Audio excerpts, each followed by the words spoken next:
Praise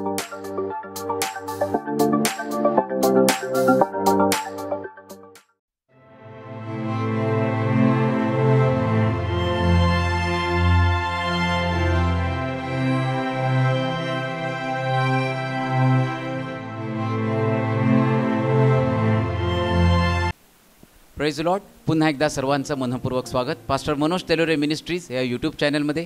या चॅनलला आपण लाईक करूयात, सबस्क्राईब करूयात आणि अधिकाधिक लोकांपर्यंत आपण हे चॅनल शेअर करूयात, जेणेकरून परमेश्वराचं जे महान वचन आहे ते अनेक लोकांच्या अंतःकरणामध्ये कार्य करेल आणि अद्भुत असं परमेश्वराची जी योजना या चॅनलच्याद्वारे आहे तर परमेश्वर ती पूर्णत्वास नेईल. त्या ठिकाणामध्ये एक व्हॉट्सअप नंबर दिलेला आहे. तुमच्या जीवनामध्ये जर काही प्रश्न असतील, काही प्रार्थना असतील तर त्या व्हॉट्सअप नंबरवर तुम्ही त्या ठिकाणामध्ये सांगू शकता. त्याचप्रमाणे तुमच्या जीवनामध्ये जर काही साक्ष घडली असेल तर ती देखील तुम्ही त्या व्हॉट्सअप नंबरवर शेअर करू शकता. त्याचप्रमाणे तो नंबर जर लागला नाही, तुम्हाला या ठिकाणामध्ये यायचं असेल, जर काही प्रार्थना विनंती द्यायची असतील, जर काही माहिती हवी असेल तर मी 4 नंबर तुम्हाला सांगत आहे. त्यातला पहिला नंबर आहे 9860274141. दुसरा नंबर आहे 9850144151. तिसरा नंबर आहे 9730319999 आणि चौथा नंबर आहे 9922882179. हे 4 अधिकृत number Shiloh Pentecostal church Solapur या ठिकाणचे आहेत. जर तुम्हाला संपर्क साधायचा असेल तर ह्या 4 नंबरवरच तुम्ही संपर्क साधा. परमेश्वर अद्भुत कार्य करत आहे. ब्रदर प्रदीप मोरे यांना फिशरचा खूप त्रास होत होता आणि ते खूप त्रासामध्ये होते आणि ते रडतच त्या ठिकाणामध्ये बसले होते. आणि रडत बसल्यानंतर त्यांनी पास्टरांना मेसेज केला आणि पास्टरांनी त्यांनी सांगितलं की पास्टर तुम्ही फक्त ओके म्हणून टाईप करा, माझा विश्वास आहे परमेश्वर अद्भुत कार्य करत आहे. आणि ते रडत त्या ठिकाणामध्ये त्यांनी पास्टरांना मेसेज केला. पास्टरांनी त्या ठिकाणामध्ये ओके त्यांना सेंड केलं आणि परमेश्वराने अद्भुतरित्या लगेच त्यांना सर्व त्रासातून पूर्ण आरोग्य मिळालं. म्हणून आपण सर्व गौरव परमेश्वराला देणार आहोत.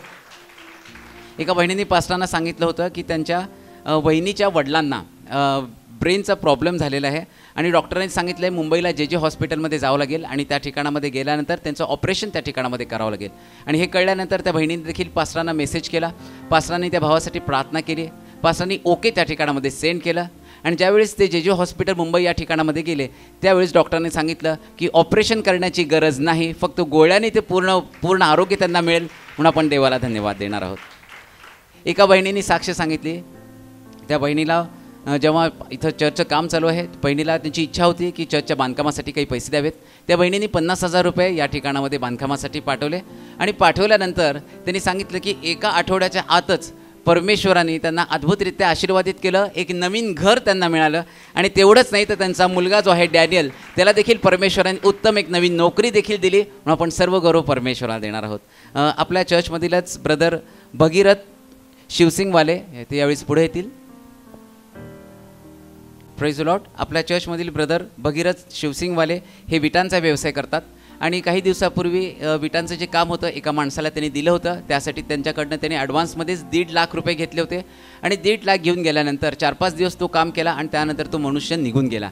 आणि मग ज्यावेळेस चौकशी केली त्यावेळेस त्यांना कळलं की तो मनुष्य प्रत्येक ठिकाणामध्ये तसं करतो आणि प्रत्येक ठिकाणामध्ये पैसे घेऊन त्या व्यक्तींना फसवून तो त्या ठिकाणातून निघून जातो. आणि आत्तापर्यंत कधीच कोणाला तो व्यक्ती पुन्हा सापडला नाही आणि कोणालाही पैसे त्यांनी परत केले नाहीत. हे कळल्यानंतर पण एक आशा त्यांच्या जीवनामध्ये होती, कारण परमेश्वराचं अद्भुत वचन पास्टरांच्याद्वारे त्यांना मिळत होतं. त्या विश्वासाच्याद्वारे ते पास्टरांकडे आले. त्यांनी पास्टरांना सर्व हकीकत सांगितली आणि सर्व हकीकत सांगितल्यानंतर पास्टरांनी त्यांच्यासाठी प्रार्थना केली आणि परमेश्वराने अद्भुत कार्य या भावाच्या जीवनामध्ये केलं. आणि दुसऱ्याच दिवशी तो मनुष्य स्वतःहून आला आणि 1 लाख रुपये त्यांनी परत केले. आपण परमेश्वराच्या नावात धन्यवाद देऊयात. आणि एवढंच नाही तर 1 लाख रुपये दिल्यानंतर या भावाने परमेश्वराने केलेले जे उपकार आहे ते न विसरता त्याचा देखील दशांश आज परमेश्वराच्या भांडारामध्ये त्याने आणून दिला. मग आपण सर्व गौरव परमेश्वराला देणार आहोत. त्याच्या वचनाचे देवाच्या वचनाकडे जाण्याच्या अगोदर ब्रदर अनिकेत आखाडे देवानं त्यांना संतती दिली, मुलगा देऊन आशीर्वादित केलेला आहे. परंतु काही नियम जे देवाच्या वचनामध्ये आहेत, जे येशू ख्रिस्तानं स्वतः सुद्धा पाळलेत. प्रभू येशू ख्रिस्ताचा जन्म झाल्यानंतर बालपणी संबंधानं जे नीतिनियम पवित्र शास्त्रामध्ये दिलेले आहेत, असं लिहिले मनुष्य जन्माचाच पापी आहे. त्याच्या आईनं गर्भधारण केलं तेव्हापासूनचा तो पापी आहे. एका व्यक्तीचा जन्म हा शारीरिक वासना किंवा दैहिक वासनेच्या द्वारे त्याचा जन्म होतो. आणि मग जिथं वासना, जिथं लालसा, त्या ठिकाणामध्ये पाप प्रवेश करतं. प्रभू येशू ख्रिस्त तर पवित्र आत्म्याच्या द्वारे त्याचा जन्म होता. ते काही शारीरिक लालसा किंवा शारीरिक वासनेच्या द्वारे त्याचा जन्म झाला नाही. परंतु तरी सुद्धा शास्त्रात असं लिहिलं, मला वाटतं एक वचन वाचू, लुकाचं शुभवर्तमान त्याचा 2रा अध्याय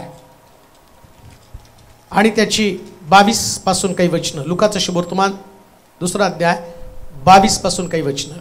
पुढे मोशेच्या नियमशास्त्राप्रमाणे त्यांचे शुद्धीकरणाचे दिवस भरल्यावर ते त्याला वर यरुशलेमेस घेऊन आले. बस, शुद्धीकरणाचे दिवस भरल्यावर ते त्याला यरुशलेमेत घेऊन आले. प्रभू येशू ख्रिस्ताचं जन्मानंतर त्याच्या आईनं त्याचं सुद्धा मंदिरामध्ये नेऊन शुद्धीकरण केलं. कशी मी तुम्हाला सांगितलं की येशूचा जन्म हा पवित्र आत्म्याच्या द्वारे झाला. मग शुद्धीकरणाची प्रोसेस काय आणि का आवश्यक आहे? ते केलं नाही तरी चालतं का? केव्हा करायचं? अशा अनेक प्रश्न आहेत. देवाच्या नियमाप्रमाणे नियमशास्त्रामध्ये तो नियम दिला की 40 दिवसानंतर त्याचं शुद्धीकरण करावं. आणि प्रत्येक मात्या पित्याचं कर्तव्य आहे. जेव्हा आम्ही येशूच्या रक्ताखाली त्याला लेकराला आणतो, जन्मलेलं लेकरू, प्रत्येक व्यक्तीचा जन्म, दैहिक जन्म, पुन्हा मी तुम्हाला सांगतो, हा पापातला जन्म आहे. आमचा देह हा पापमय आहे. आणि या पापमय देहाला अगदी येशू ख्रिस्ताचं शुद्धीकरण, त्याच्या येशू ख्रिस्ताचं म्हणण्यापेक्षा येशूच्या आईचं शुद्धीकरण त्या स्त्रीचं करावं लागतं. आणि म्हणून त्या नियमाप्रमाणे हे तुम्हाला मी का वाचून दाखवलं माहिती का? एक चांगली संधी आली तर ती तुम्हाला समजलं पाहिजे. बऱ्याच वेळा असं वाटतं पेंटिकॉस्टल म्हणजे हे नाही, जुना करार नाही, अमका नाही, तमका नाही. नव्या करारामध्ये येशू ख्रिस्तानं पाळलेले सगळे विधी नियम आम्हाला तसेच पाळावे लागतात. त्याच्यापासून आम्हाला फारकत घेता येत नाही. ते करावंच लागतं. शुद्धीकरणाची प्रोसेस करावीच लागते. आणि म्हणून असं लिहिलं, मोशेच्या नियमशास्त्राप्रमाणे ते शुद्धीकरणाचे दिवस भरल्यावर त्याला वर यरुशलेमेत घेऊन आले. म्हणजे असं लिहिलंय, शुद्धीकरण केल्यावर यरुशलेमेत. ऐका बरं का, पेंटिकॉस्टल लोकांमध्ये चालू आहे का रेकॉर्डिंग? चालू आहे? हां, चालूच ठेवा. कारण ते यूट्यूबला गेलं पाहिजे, ते समजलं पाहिजे, सगळ्या गोष्टी माहिती पाहिजे की नियमाप्रमाणे जे शुद्धीकरणाचे दिवस आहेत, 40 दिवस जेव्हा लेकरू होतं त्याच्यानंतर बाळ झाल्यावर 40 दिवसानंतर ते शुद्धीकरण करणं आवश्यक आहे. आणि ते शुद्धीकरण म्हणजे कोकऱ्याच्या रक्तानं धुतलं जाणं. कोकऱ्याच्या रक्तामध्ये ताकद आहे, येशूच्या रक्ताची ताकद आहे. या ताकदीनं जेव्हा हे शुद्धीकरण होतं त्यावेळेस आमच्या शरीरावरती सैतानाचा कोणताच अधिकार चालत नाही. म्हणजे शुद्धीकरण जर झालं नाही तर आमचं शरीर म्हणजे स्त्रीचं शरीर हे यावरती सैतान आपली सत्ता, आपला अधिकार प्रस्थापित करू शकतो. म्हणून शुद्धीकरण अतिशय आवश्यक आहे. आणि ते शुद्धीकरण आपण करणार आहोत. मला वाटते अनिकेत आणि त्याची पत्नी त्यांच्या बाळाला घेऊन पुढे येतील. आणि शुद्धीकरण याच्यामध्ये जास्त काही नसतं. मला ॲक्च्युली माझं थोडंसं कन्फ्युजन झालं, मी इथंच कर हां, नाही तर तोंड गायब धोशील एकदम. तर देवानं अतिशय छान बाळ त्याला दिलं. आणि फायरमध्ये होता पण आता खाली आहे. परत आला तरी उत्तम आहे, स्वागतच आहे तुझं, आहे की नाही? प्रभूला धन्यवाद देऊ. आपण एक प्रार्थना करू. जाता जाता 2 गोष्टी सांगतो. प्रॉब्लेम काय असतो माहिती का? त्याचा फोन आला होता की पांढरे कपडे घालावेत का? कपड्यावरती शुद्धीकरण नसतं. हे सगळं बाह्य आहे. शुद्धीकरणाची प्रोसेस कपडे नाही, शुद्धीकरणाची प्रोसेस रक्त आहे. येशूचं रक्त सगळ्यापासून आम्हाला शुद्ध करतं. आणि म्हणून आपण त्यांच्यासाठी प्रार्थना करू. आपण डोळे बंद करू. आपण सर्वजण त्यांच्यासाठी प्रार्थना करूया.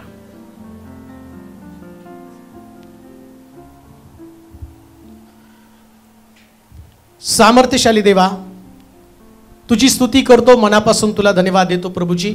आखाडी परिवारासाठी एक सुंदर बक्षीस तू दिलेलं आहे आणि तुझ्या नियमाप्रमाणे जसं मरियेचं शुद्धीकरण करण्यासाठी यरुशलेमेत ती गेली, तसं अनिकेतची पत्नी या ठिकाणामध्ये शुद्धीकरणासाठी आली. आज कोकऱ्याच्या रक्ताची ताकद, त्याचं सामर्थ्य, त्याच्यातला अनुग्रह तिला पुरून दे प्रभूजी. मनुष्य जन्माचा पापी, दावीद म्हणतो मी गर्भधारण केलं तेव्हापासूनचा पापी. तुझ्या अनुग्रहाची ओतणी कर. दोघा पती पत्नीला मी तुझ्या ती सोपवत आहे. तुझ्या नियमाप्रमाणे आज तुझ्या समोर ते हजर आहे. हे बाळही तुझ्या समोर आहे प्रभूजी. या सगळ्यावरती येशूच्या रक्ताचं शिंपडणं करत आहे आणि या रक्ताची शुद्धता, या रक्ताचं पवित्रीकरण आणि यातलं संरक्षण त्यांना प्राप्त होते.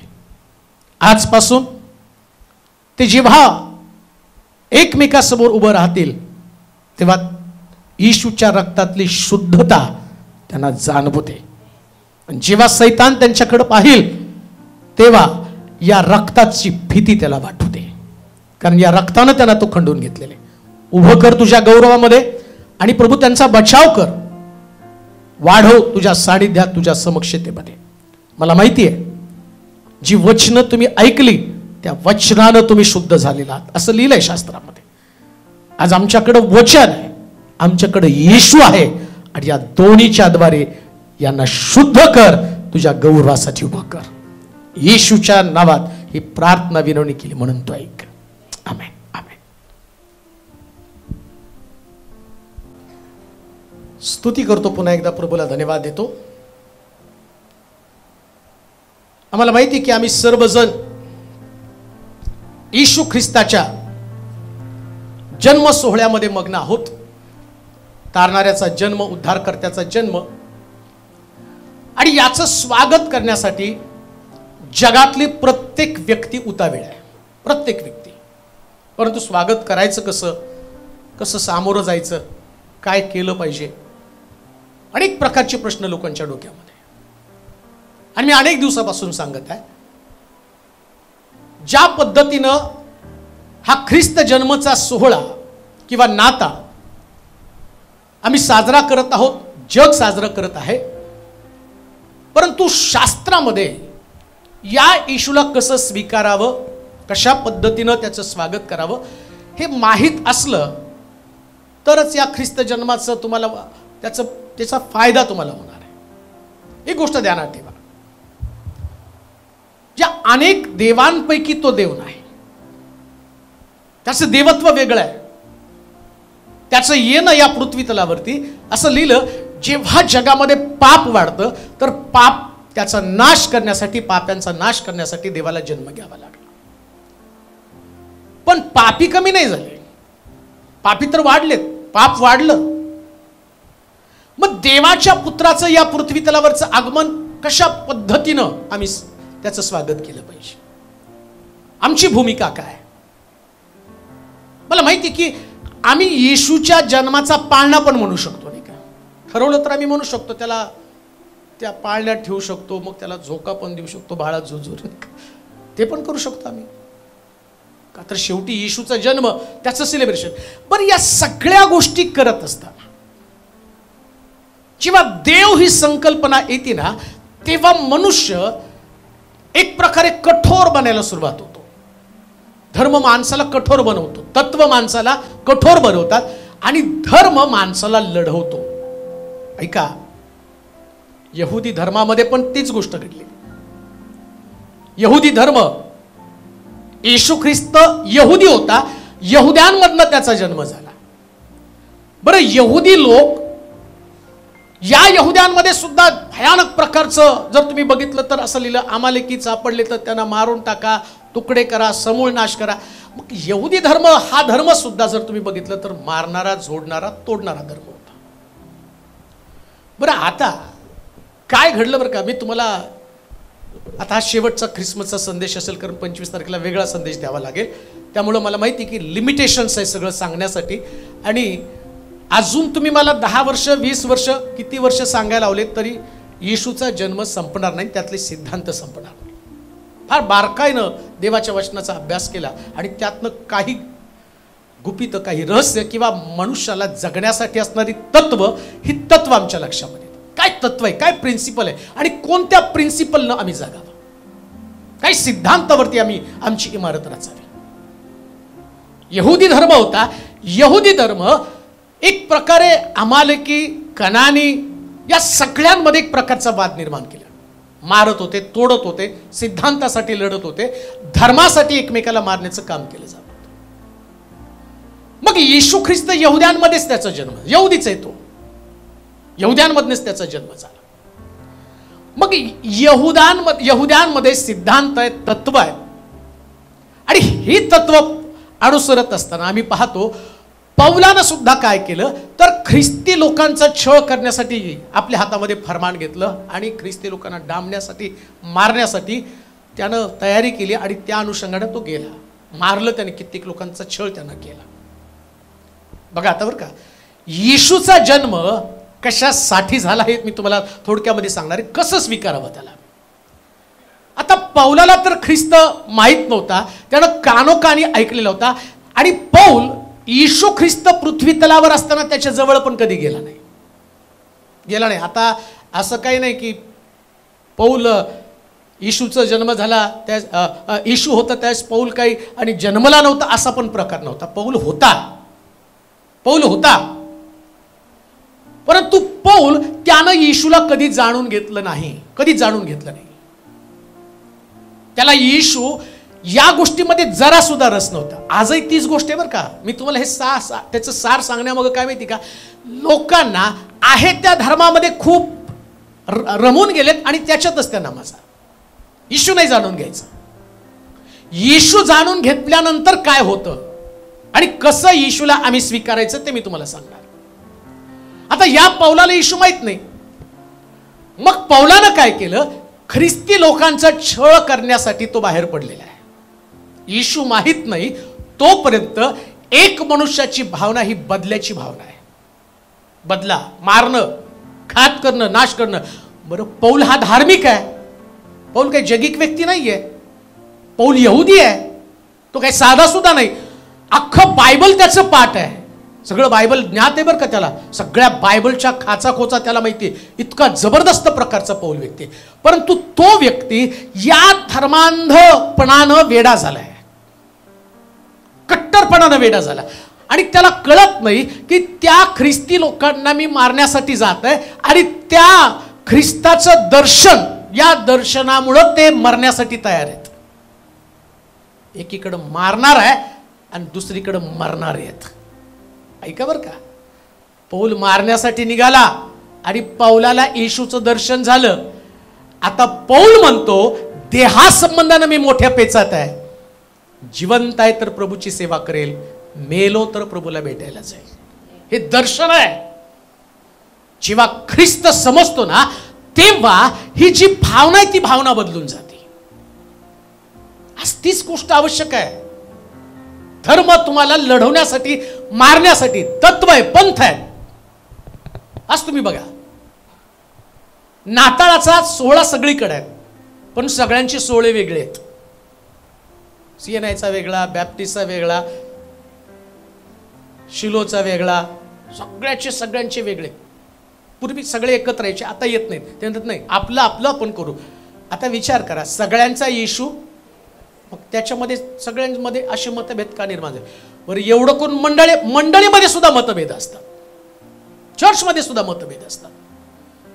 मग काय या गोष्टी येतात, त्याचं कारण आज पवित्र शास्त्रामध्ये आम्ही पाहणार आहोत. मला असं वाटतं एक वचन वाचा, यशाचं पुस्तक 40वा अध्याय, त्याच्या अगोदर स्तोत्र संहिता 23वा अध्याय 7 ते 9 वचन वाचा.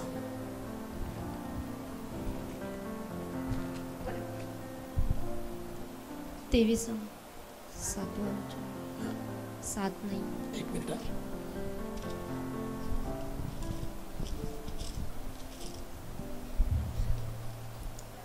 27 मी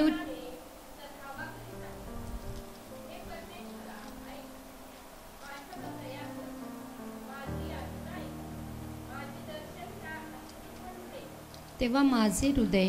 बरं, 1 मिनिट राहू द्या, ते हे वचन वाचा.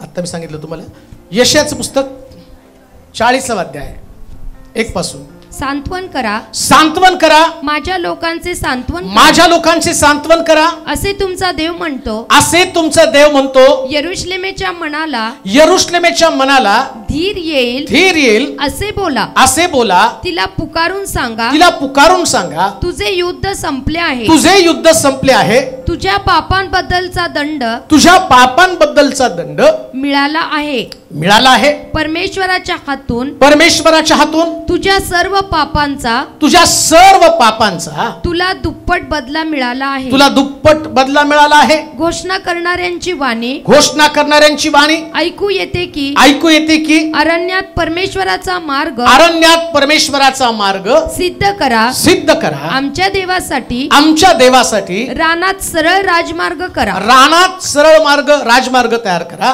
प्रत्येक खोरे, प्रत्येक खोरे उंच हो, उंच हो. प्रत्येक डोंगर प्रत्येक डोंगर व टेकडी, व टेकडी सकल हो. सखल हो. उंच सकल असेल, उंच सखल असे ते सपाट हो. सपाट हो. व खडकाळीचे, खडकाळीचे मैदान हो. मैदान हो. बस पा, जे वचन आम्ही वाचलं त्याच्यामध्ये असं म्हटलं, सांत्वन करा, माझ्या लोकांचं सांत्वन करा, असे तुमचा देव म्हणतो. यरुशलेमेच्या मनाला धीर येईल असे बोला. तिला पुकारून सांगा, तुझं युद्ध संपले. का हो? तुझं युद्ध संपलं. काय लिहिलं पुढे? तुझ्या पापाबद्दलचा दंड मिळाला. तुझ्या पापाबद्दलचा दंड दंड मिळाला आहे. मिळाला आहे. परमेश्वराच्या हातून, परमेश्वराच्या हातून तुझ्या सर्व पापांचा, सर्व पापांचा तुला दुप्पट बदला मिळाला आहे. हा, असं लिहिलं. प्रतापशाली राजा आतमध्ये येत आहे. आता येशू ख्रिस्ताच्या जन्मासंबंधानं काय तयारी आम्हाला करायला पाहिजे, या तयारी संबंधीचं हे वचन आहे. आम्हाला माहिती राजांचा राजा. आता गाणं गाणार आम्ही 24 तारखेला. आम्हाला दुसरं काय काम आहे नाही का? राजा येशू आला म्हणा, राजा येशू आला, राजा येशू आला, सैतानाला जिंकायला राजा येशू आला. एक 10-12 गाणे आम्ही गाणार, नाचणार, घरी जाणार आणि आमचा नाताळ संपला. आम्हाला माहिती राजा आतमध्ये येत आहे. बरं, राजा आतमध्ये येत असताना या राजाचं स्वागत कसं करणार आहात? स्वागत महत्वाचं आहे ना. कशा पद्धतीने तुम्ही स्वागत करता? स्वागताला तुम्ही गाणे वापरा, स्वागताला तुम्ही कपडे घाला, स्वागताला तुम्ही रंगरंगोटी करा, स्वागताला तुम्ही लाईट डेकोरेशन करा. परंतु आत्मिक जीवनामधलं स्वागत कसं आहे? काय देव अपेक्षित करत आहे? एक विश्वासणारा व्यक्ती, ज्याला ख्रिस्त समजला, ज्याचं तारण झालं, ज्याला येशूची ओळख पटली. म्हणून म्हटलं, पौलाकडे धर्मशास्त्र आहे. धर्मशास्त्रात लिहिलं होतं येशू तारणारा म्हणून येणार आहे, पाप नाहीसं करण्यासाठी येणार होत. परंतु तरी सुद्धा पौलाला त्या येशूची ओळखच नव्हती. पौल ख्रिस्ती लोकांचा छळ करण्यासाठी का निघाला? कारण त्याला ख्रिस्ताची ओळख नाही. लक्षात घ्या, पौलाला जेव्हा ख्रिस्तानं दर्शन दिलं तेव्हा पौलाला कळलं. तो म्हणतो, तू कोण आहेस? शौला, शौला, तू माझा छळ का लावला? तेव्हा त्याचा प्रश्न, प्रभू तू कोण आहेस? तो म्हणतो, ज्याचा तू छळ करत आहे तो मी आहे. मग त्याला कळलं, येशू मंदिरात नाही, येशू लोकांमध्ये राहतो. मंदिरात नाही राहत, लोकांमध्ये राहतो. आणि आता जेव्हा प्रभू येशू ख्रिस्त या जगामध्ये आला, ऐका बरं का, फार सुंदर आहे बायबल. मी म्हणतो, हे सिद्धांत जर लोकांना कळला ना तर लोकांची मन विचार बदलून जातील. आणि तुम्हाला माहिती का, आता लोक बदलून चाललेले आहेत. पुष्कळ लोकांना मी भेटतो. कोणीतरी परवा मला सांगितलं, फार अट्टल पिणारा तो पळक साहेब. कुठल्या तरी सभेला मी परवा गेलो, त्यांनी सांगितलं, मी नाताळचा संदेश तिथं दिला. आणि नाताळचा संदेश दिल्यानंतर तो व्यक्ती आला आणि तो व्यक्ती मला भेटून काय सांगतो माहिती का? कारण त्याच्यामध्ये मी बोललो, तुम्ही कसं ख्रिस्ताला ग्रहण करता. आणि तो तरुण आला आणि तो म्हटला, जगाचं मला काय माहित नाही, पण या संदेशानं माझे विचार बदलून टाकले. लक्षात घ्या, देवाचं वचन मनुष्याचे विचार बदलणारं वचन. तळमळीनं, ज्या तळमळीने मी लोकांना सांगतो, नाही, ख्रिस्त समजून घेणं फार गरजेचं आहे. जर ख्रिस्त समजून घेतला नाही, तुम्ही ट्रेडिशनमध्ये असणार आहे, परंपरेमध्ये असणार आहे. अजून एक गोष्ट तुम्हाला सांगतो, तुम्ही उल्हास आणि जल्लोष कराल, पण तुमचा जल्लोष तुम्हाला स्वर्ग मिळवून देणार नाही. स्वर्गात जाणं महत्वाचं आहे. आणि स्वर्गामध्ये जायचंय तर स्वर्गाची तत्व, स्वर्गाचे सिद्धांत, स्वर्गामधल्या गोष्टी आम्हाला समजून घेणं फार गरजेचं आहे. आणि स्वर्गातल्या गोष्टी समजून घेण्यासाठी तुम्हाला शास्त्राचा उलगडा होणं फार गरजेचं आहे. मग राजा आतमध्ये येत आहे. या राजाला तुम्ही कसं स्वीकारणार आहे, कसं प्रभूला आपल्या जीवनामध्ये घेणार, कसं प्रभूला ग्रहण करणार आहे. शास्त्रात सांगितलं, सांत्वन करा माझ्या लोकांचं, सांत्वन करा असे तुमचा देव म्हणतो. यरुशलेमेच्या मनाला धीर असं बोला आणि पुकारून सांगा तुझं युद्ध संपलंय. पहिली गोष्ट, येशू ख्रिस्ताचा प्रवेश, राजाचा प्रवेश आमच्याकडं होताना युद्ध संपणं फार गरजेचं आहे. युद्ध संपलं पाहिजे. आज जगामध्ये सगळीकडे बघितलं तर युद्ध आहे. मनुष्य युद्ध म्हणजे एक आपापसामध्ये लढणं. युद्ध म्हणजे लढणं, परंपरेच्या विरुद्धामध्ये लढणं, स्वतः विरुद्ध लढणं, एकमेकाविरुद्ध लढणं. जर ख्रिस्त समजला तर युद्ध संपतं. पौलाचं युद्ध संपलं. पौलाला जेव्हा येशूचं दर्शन घडलं तर त्याच्यामध्ये तो पौल काय म्हणतो माहिती का, आता कोणी यहुदी आणि शमरोनी हा भेदच नाहीये. आधी भेद होता, आधी लढणं होतं, यहुद्यामध्ये आणि शमरोण्यामध्ये लढणं होतं. प्रिया, तो सुनता आणि बेसुनता यांचं आणि कुठल्याच प्रकारचा संबंध नाही. सुनती काय, बेसुनती काय, यहुदी काय, शमरोनी काय. लक्षात ठेवा, जेव्हा येशूचा जन्म समजतो ना तेव्हा पंथाचा आणि व्यक्तीचं युद्ध संपलं जातं. युद्ध संपलं जातं. पौलानं त्या ठिकाणामध्ये अजून एक गोष्ट मी पाहतो, पौलानं त्या ठिकाणामध्ये काय झालं की जेव्हा हे सगळे पहिल्यांदा सगळं देवाचं वचन यांना समजत होतं, आता गोंधळामध्ये होते सगळे लोक. येशूचे शिष्य, येशूच्या शिष्यांचा प्रॉब्लेम काय होता माहिती का, ते येशूच्या बरोबर बसले पण येशू काय बोलतो यांच्याकडे त्यांचं कधीच लक्ष नव्हतं. का माहिती का, त्याचं कारण तुम्हाला सांगतो. जेव्हा पौलाला येशू समजला आणि पौलानं काय केलं, म्हणजे त्याच्या अगोदर त्याने तेवढं एक वाक्य ऐकलं होतं, प्रभू येशू ख्रिस्त म्हटलं नाही का, मी यरुशलेमेमधले हरवलेले शोधण्यासाठी आलो. कानानी स्त्रीला तो सांगतो, बाई मेजावरचं काढून कोणी कुत्र्याला घालत नाही. आता या लोकांना एक त्यांच्या डोक्यात बसलं की परराष्ट्रीय लोकांना तारणच नाही. आणि योहान 3:16 मध्ये काय सांगितलं योहानानं, कुणावर प्रीती केली. मग आता योहानाचं शुभवर्तमान लिहिणारा कोण आहे, योहानच आहे. मग योहान म्हणतो देवानं जगावर एवढी प्रीती केली, आपला एकुलता एक पुत्र देऊन टाकला. बरं, आता तारण जगासाठी आहे. आणि हे शिष्य काय झाले माहिती का, जेव्हा प्रभूचं वचन घेऊन बाहेर पडले तेव्हा त्यांच्यामध्ये सुनती आणि बेसुनती परराष्ट्रीय लोक ते यांच्या मेजवानीलाच बसत नव्हते. आणि पौल म्हणतो बरं का, ते पेत्र सुरुवातीला बसत होता पण पेत्रानं बाकीच्या लोकांचं बघून पेत्रही तसाच करायला लागला. मग मला सांगण्याचं तात्पर्य काय, तो काय म्हणतो, तुमचं युद्ध संपलं. म्हणजे जेव्हा ख्रिस्ताचं दर्शन घडतं तेव्हा युद्ध संपलं जातं, भेद संपला जातो, नष्ट होतो. जेव्हा भेद असतो तेव्हा ख्रिस्ताचं दर्शन नसतं. आज पण जगामध्ये पंथामधले भेद काय आहेत, काय लोक एकत्र येऊ शकत नाही, याचं कारणच आहे त्यांना ख्रिस्त समजला नाही. पुन्हा मी तुम्हाला सांगतो, ख्रिस्त युनिव्हर्सल आहे, जागतिक आहे.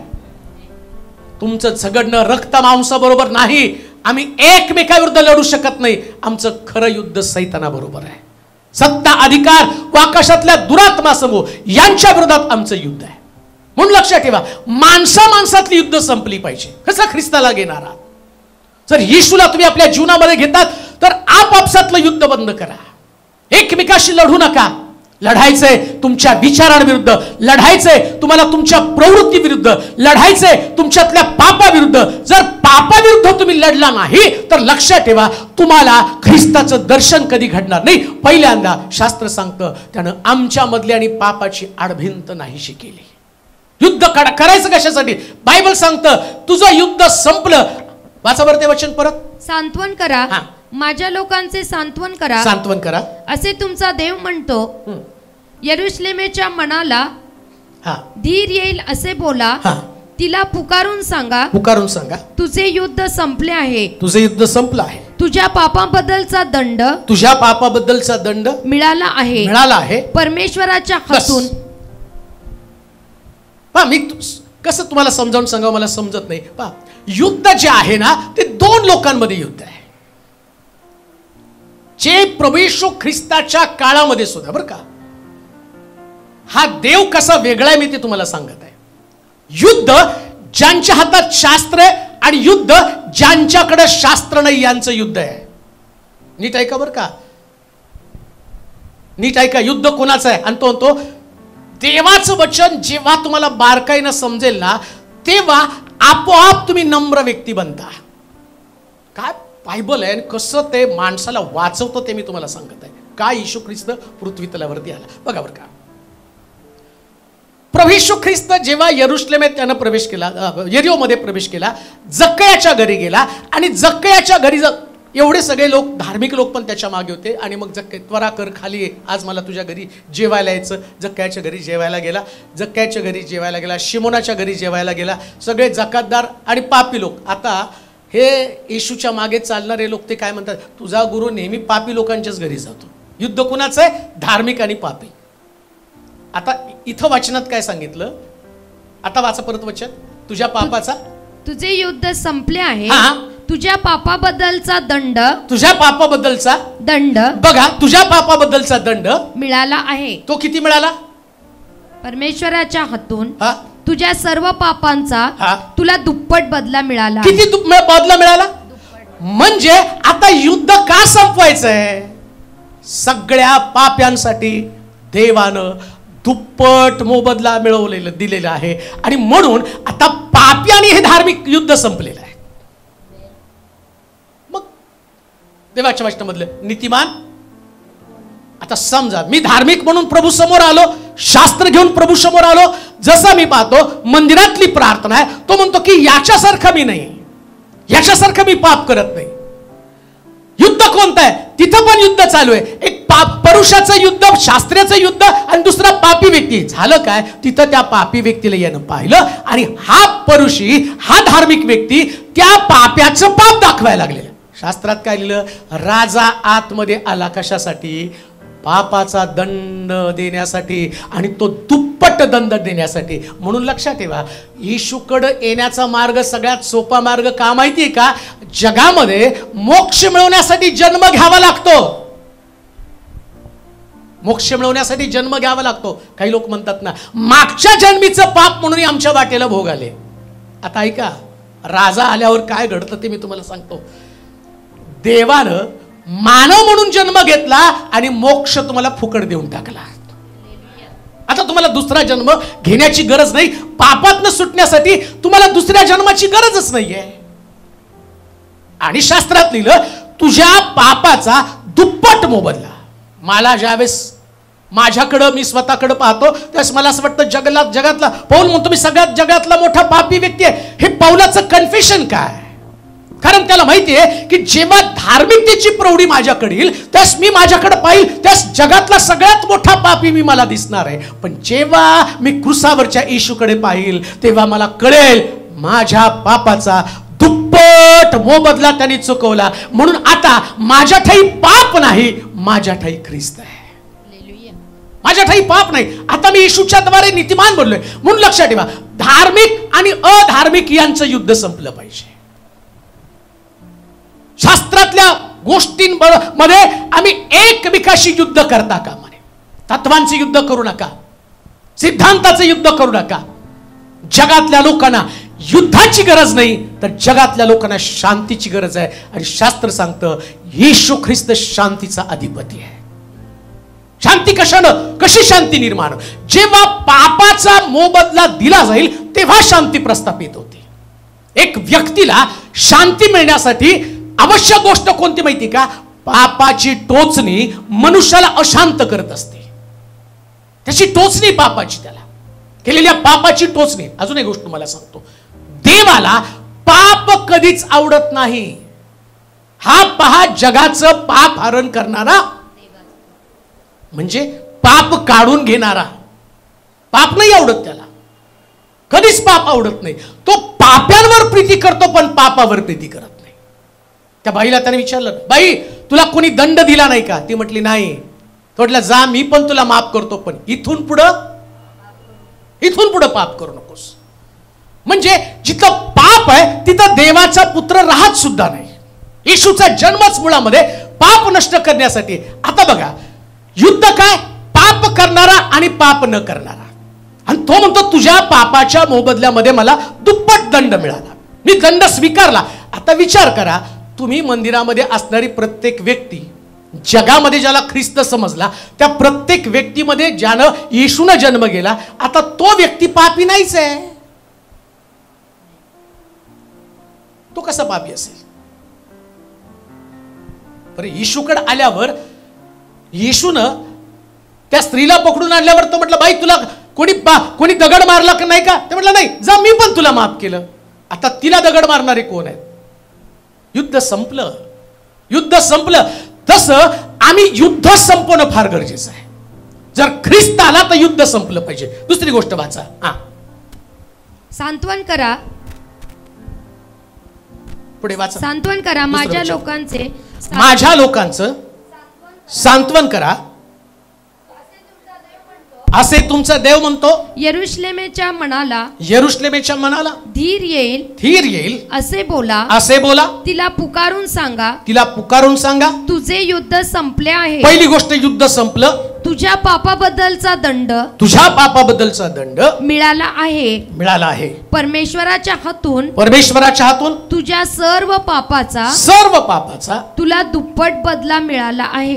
एक गोष्ट ध्यानात ठेवा, बरेच आमचे आशीर्वाद आमच्या पापामुळे अडले जातात. ऐका बरं का, मगाशी मी शुद्धीकरण केलं, ते शुद्धीकरण का आवश्यक आहे? जेव्हा पाप येतो ना, त्या पापाबद्दल पुष्कळ आमच्या जीवनामधले आशीर्वाद अडले जातात, बरेच आशीर्वाद अडतात. परंतु जेव्हा ख्रिस्ताची ओळख होते तेव्हा प्रभू ख्रिस्त सगळ्यांचं पाप स्वतःवरती घेतो. समजा माझ्या जीवनामध्ये देवाला मला काहीतरी द्यायचंय, देव मला काहीतरी, तो ऐकू येत नाहीत का, माझा कान बंद नाही, देता येत नाहीत का, माझा हात तोकडा नाही, पण तुमच्यामध्ये आणि माझ्यामध्ये पापाची अडभिंत आहे. आता ही अडभिंत पाडणारा व्यक्ती कोणतरी असला पाहिजे. ऐका, प्रभू ख्रिस्त शेवटचा शब्द बोलतो, मी माझा आत्मा तुझ्या हाती सोपवतो. आणि असं लिहिलं, मंदिराचा पडदा वरपासून खालपर्यंत दुभांगला, म्हणजे भिंतच पडली. हो, पाडली कोणी? येशू ख्रिस्ताच्या मृत्यूने ती भिंत पाडली. आता काय झालं? आम्ही आतमध्ये प्रवेश केला. जेव्हा पाप असतं तेव्हा व्यक्तीच्या जीवनातले आशीर्वाद अडलेले असतात. पण जेव्हा पाप येशूवरती लादलं जातं, जगाचं पाप, तुमचं पाप येशूवरती लादलं जातं, त्यास तुमच्या जीवनामधले आशीर्वाद मोकळे व्हायला सुरुवात होतात. मग येशू ख्रिस्त या जगामध्ये येण्याचं कारण काय माहिती का? त्यानं तुमच्या जीवनामध्ये यावं म्हणून शास्त्रामध्ये असलेलं घोषणा करणाऱ्याची वाणी ती, अरण्यामध्ये त्याच्यासाठी वाट तयार करा. वाट तयार करा आतमध्ये येण्यासाठी. बाहेर नकोय, गवानीत नकोय, घरामध्ये नकोय, ताऱ्यामध्ये नकोय, चर्च मध्ये सुद्धा तो नकोय. तर येशू आमच्याकडे यायला पाहिजे आणि आमच्याकडे येण्यासाठी त्याला वाट तयार केली पाहिजे, हृदयात येण्यासाठी वाट केली पाहिजे. लोक येशूला चर्च मध्ये येण्यासाठी, बघा आता तुम्ही 25 तारखेला जास्तीत जास्त काय करणार? मिरवणूक काढणार, फिरणार आणि सगळेजण नाताळ सुखाचं जाऊ, नाताळ सुखाचं जाऊ, नाताळ सुखाचं जाऊ, हॅपी क्रिसमस व्हॉट्सअप त्यांनी भरलं असेल. आता ते 25ला तर मोबाईल उघडाव का नाही प्रश्न, धडधड धडधड धडधड धडधड, नाताळ सुखाचं झालं. 25 तारीख संपली, शाळा सुटली, पाठी फुटली, सगळं काही संपून गेलं. त्याला कुठं वाट तयार केली तुम्ही? वाट तर तयार करता आली पाहिजे ना. लक्षात घ्या, ख्रिस्त आतमध्ये येण्यासाठी त्याला वाट तयार करता आली पाहिजे. प्रकटीकरणाच्या पुस्तकात म्हणतो, पहा मी द्वाराशी उभा आहे, दार ठोकीत आहे, जो कोणी माझी वाणी ऐकतो आणि मला कुठं घेतो? आतमध्ये. राजाला तुम्हाला आता आत घ्यायचंय. लोक राजाला बाहेरच ठेवतात. दरवर्षी राजा बाहेरच आहे, त्याला कुठं आत घेतलंय त्याने? आणि आत येण्यासाठी वाट कशा तुम्ही तयार करणार आहात? कशा पद्धतीने वाट तयार करणार आहात? त्या वाटेला तयार करत असताना पहिल्यांदा जी भिंत आहे ती भिंत पाडली पाहिजे ना. पाप सोडलं पाहिजे, पापाची भिंत पडली पाहिजे. पापाची भिंत तसंच आहे आणि मग त्याला आम्ही म्हणतो तो आमच्यामध्ये कसा येईल? तुमच्यामध्ये पाप घेऊन तुमच्यामध्ये कसं राहील तो? पाप जर तुमच्यामध्ये, त्याला पापाचा तिरस्कार आहे, घृणा आहे, कधीच पापावर तो पांघरून घालत नाही. एकदा तुमच्यासाठी पश्चाताप करे, एकदा क्रुसावरती मारला गेला, एकदा तुमच्यासाठी रक्त सांडलं आणि तुम्ही त्या पापामध्ये राहिल्यावर तो राजा तुमच्यामध्ये कसा येणार आहे? राजाला येण्यासाठी वाट तयार केली पाहिजे. वाट तयार करण्यासाठी शास्त्र सांगतं पापाची आडभिंत तोडली पाहिजे. अजून एक गोष्ट तुम्हाला सांगतो, पुष्कळ तुमचे आशीर्वाद अडण्याचं कारण म्हणजे भिंत आहे. प्रभू सगळं काही करू शकतो, काय करता येत नाही असं त्याच्याकडे काहीच नाही. काल प्रॅक्टिस झाली आणि प्रॅक्टिस संपल्यावरती वर गेलो आणि गेल्यावर मग मेसेज चेक करावं लागतात की कोणी काय मेसेज केला. मग तेवढ्यात ते मेसेज चेक केलं. ते म्हटले 8 वाजता बाळक साहेब, 8 वाजता मी बोर मारायला चाललेलो आहे, रात्री 8 वाजता तुम्ही प्रेयर करा. आणि मला गेल्यावर मला वाटते 8:45-9 वाजले असतील. गेलो, ते उघडलं आणि ओके टाईप केलं. ओके टाईप केल्यानंतर परत तिकडून मेसेज आला, तुम्ही ओके टाईप केलं. म्हणजे मी 9ला ओके टाईप केलं आणि त्याने म्हटलं 10 मिनिटामध्येच बोरला एवढं पाणी लागलं आणि त्याचा व्हिडिओ पण मी फेसबुकवरती व्हॉट्सअपवरती टाकला की प्रभू सगळं काही करू शकतो, सगळं काही करू शकतो.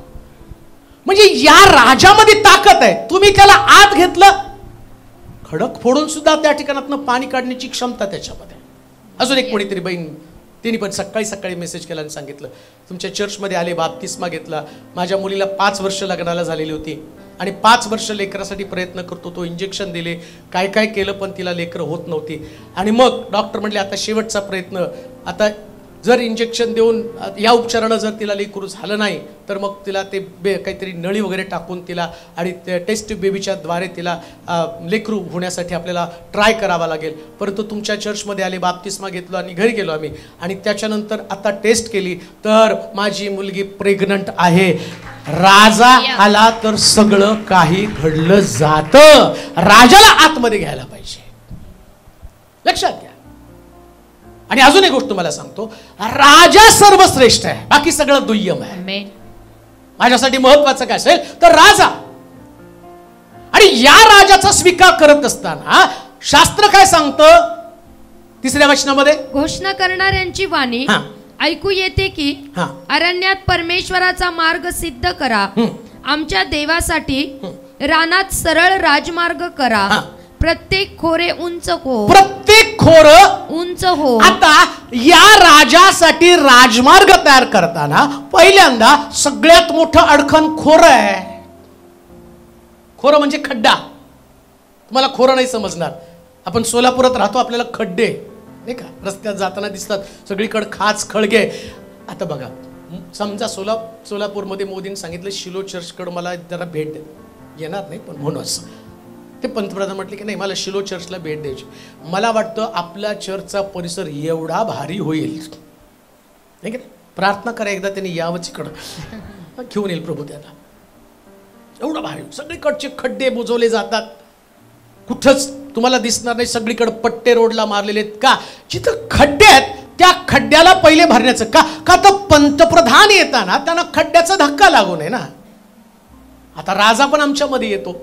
या राजाला तुम्ही कसं स्वीकारणार? तुमच्या जीवनातले खड्डे भरून.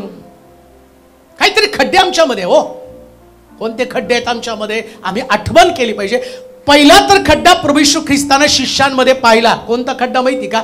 स्वर्गारोहण मृत्यूपूर्वी प्रभू येशू ख्रिस्त शिष्यांना म्हणतो तुम्ही जागृत राहा आणि प्रार्थना करा. प्रार्थनेचा खड्डा आहे. हो, राजाला तुम्हाला आपल्या जीवनात घ्यायचं तर पहिल्यांदा प्रार्थनेचा खड्डा भरून काढा, प्रार्थना वाढवा. जिथं तुम्ही प्रार्थनेमध्ये कमी आहात त्या प्रार्थनेमध्ये तुम्ही वाढा, जास्तीत जास्त प्रार्थना करा. जर प्रार्थना तुमच्याकडे नाही, प्रार्थनेचं युद्ध तुम्ही करत नाही, राजा कसा येणार आहे? स्वतः प्रभू येशू ख्रिस्त आम्ही पाहतो रात्रभर डोंगरावरती प्रार्थना करत होता. त्यानं शिष्यांना सुद्धा सांगितलं प्रार्थना करा.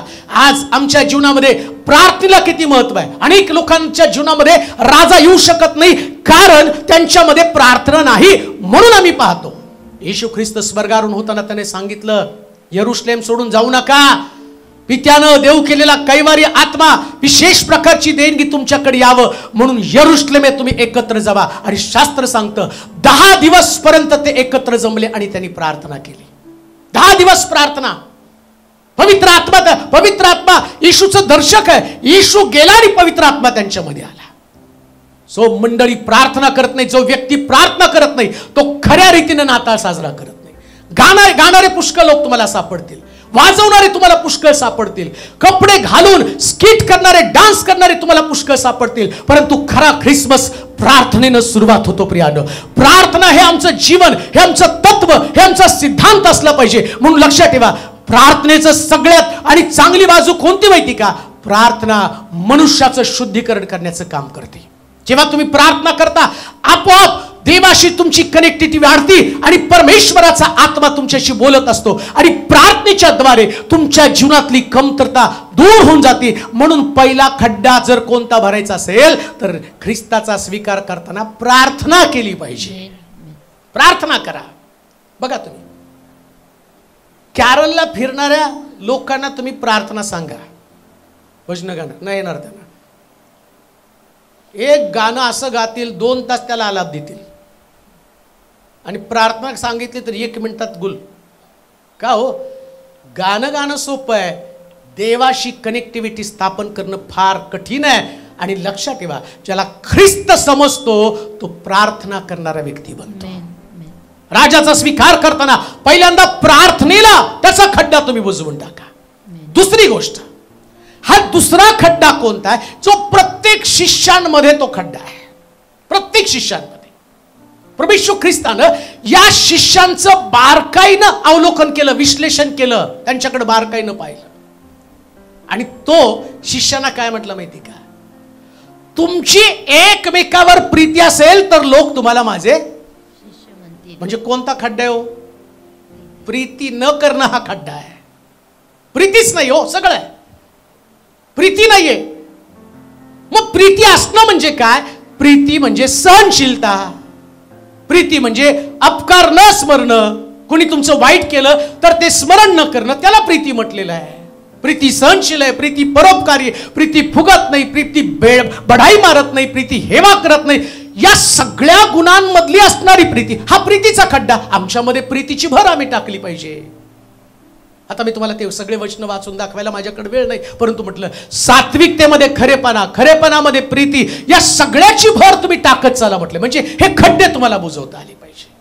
आज आमच्या जीवनातले खड्डे मी शोधावे. तो अजून शिष्यांमध्ये त्याला काय सापडलं? तो तुमच्याकडं मोहरीच्या दाण्या एवढा विश्वास असला आणि डोंगराला म्हटलं तुम्ही उपटून समुद्रामध्ये जा तर डोंगर सुद्धा पडलं आणि समुद्रामध्ये गाडला जाईल. म्हणजे आमच्यामध्ये खड्डा कोणता आहे? विश्वास. विश्वासाला खड्डा पडलेला आहे. थोडेसे प्रश्न आले की आम्ही घाबरतो, कमकुवत बनतो, कमजोर बनतो. आमच्यामध्ये तो विश्वास नाहीये.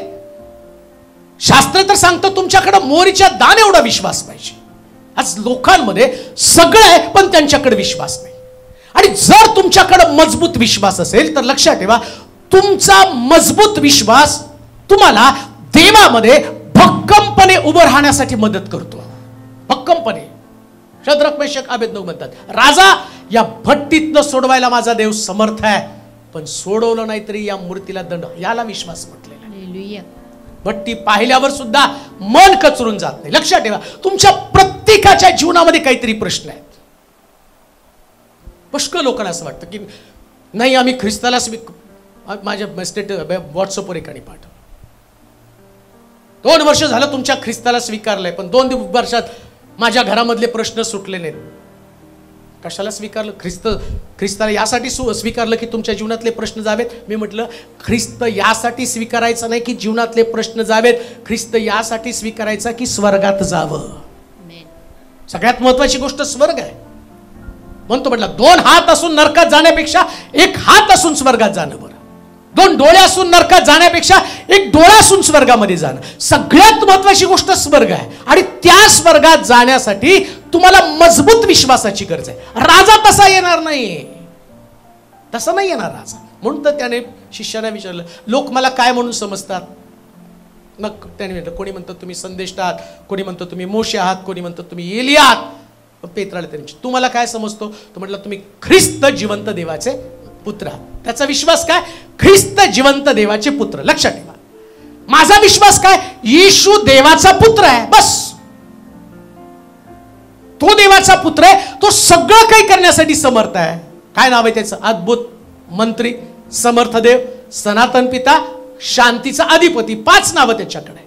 तो अद्भुत आहे, तो समर्थ आहे. म्हणजे तुमच्या जीवनातला प्रत्येक प्रश्न सोडवण्यासाठी तो समर्थ आहे. अशाशीच तुम्हाला काळजी करण्याची गरज नाही. मी एका मीटिंगला गेल्यावर एका पाळकानं, प्रोफेसर पाळक होते ते, आणि मग मीटिंगला गेल्यावर आम्ही दोघं जण गप्पा मारत बसलो आणि गप्पा मारता मारता त्यांनी मला प्रश्न केला, 2 वाक्यामध्ये तुमच्या सेवेचं गुपित मला सांगा, फक्त 2च, जास्त मला नाही समजणार, 2च सांगा. काय तुम्ही कशा पद्धतीने सेवा करावी. मी पण सेवा करतो, अनेक वर्ष करत आहे, पण मला तुमच्या मिनिस्ट्रीकडे पाहिल्यावर मला फक्त 2 वाक्यामध्ये तुमची मिनिस्ट्री किंवा मिनिस्ट्री कशी असते याच्या संबंधाने सांगा. म्हटलं 2 वाक्यामध्ये सांगतो. 1, सेवेमध्ये लागतो निर्णय. काही झालं तर प्रभूपासून माघारी फिरणार नाही हा तुमचा निर्णय. दुसरी गोष्ट, येशू ख्रिस्तानं जगामध्ये चालताना जशा पद्धतीनं सेवा केली, कान बंद आणि तोंड उघडे. म्हटलं मी नाही समजलो. प्रभू येशू ख्रिस्त सेवा करताना येशूला ते म्हटले बलजबूल, भूतांचा अधिपती, आणि त्यांनी हे म्हटले तो सैतानी शक्तीनं भूतांच्या साह्यानं लोकांमधली भूतं काढतो. मग येशू ख्रिस्तानं त्यांच्या शब्दाकडे कान देण्याच्या ऐवजी भूतांना तर म्हटला निघा आणि कळपामध्ये शिरा.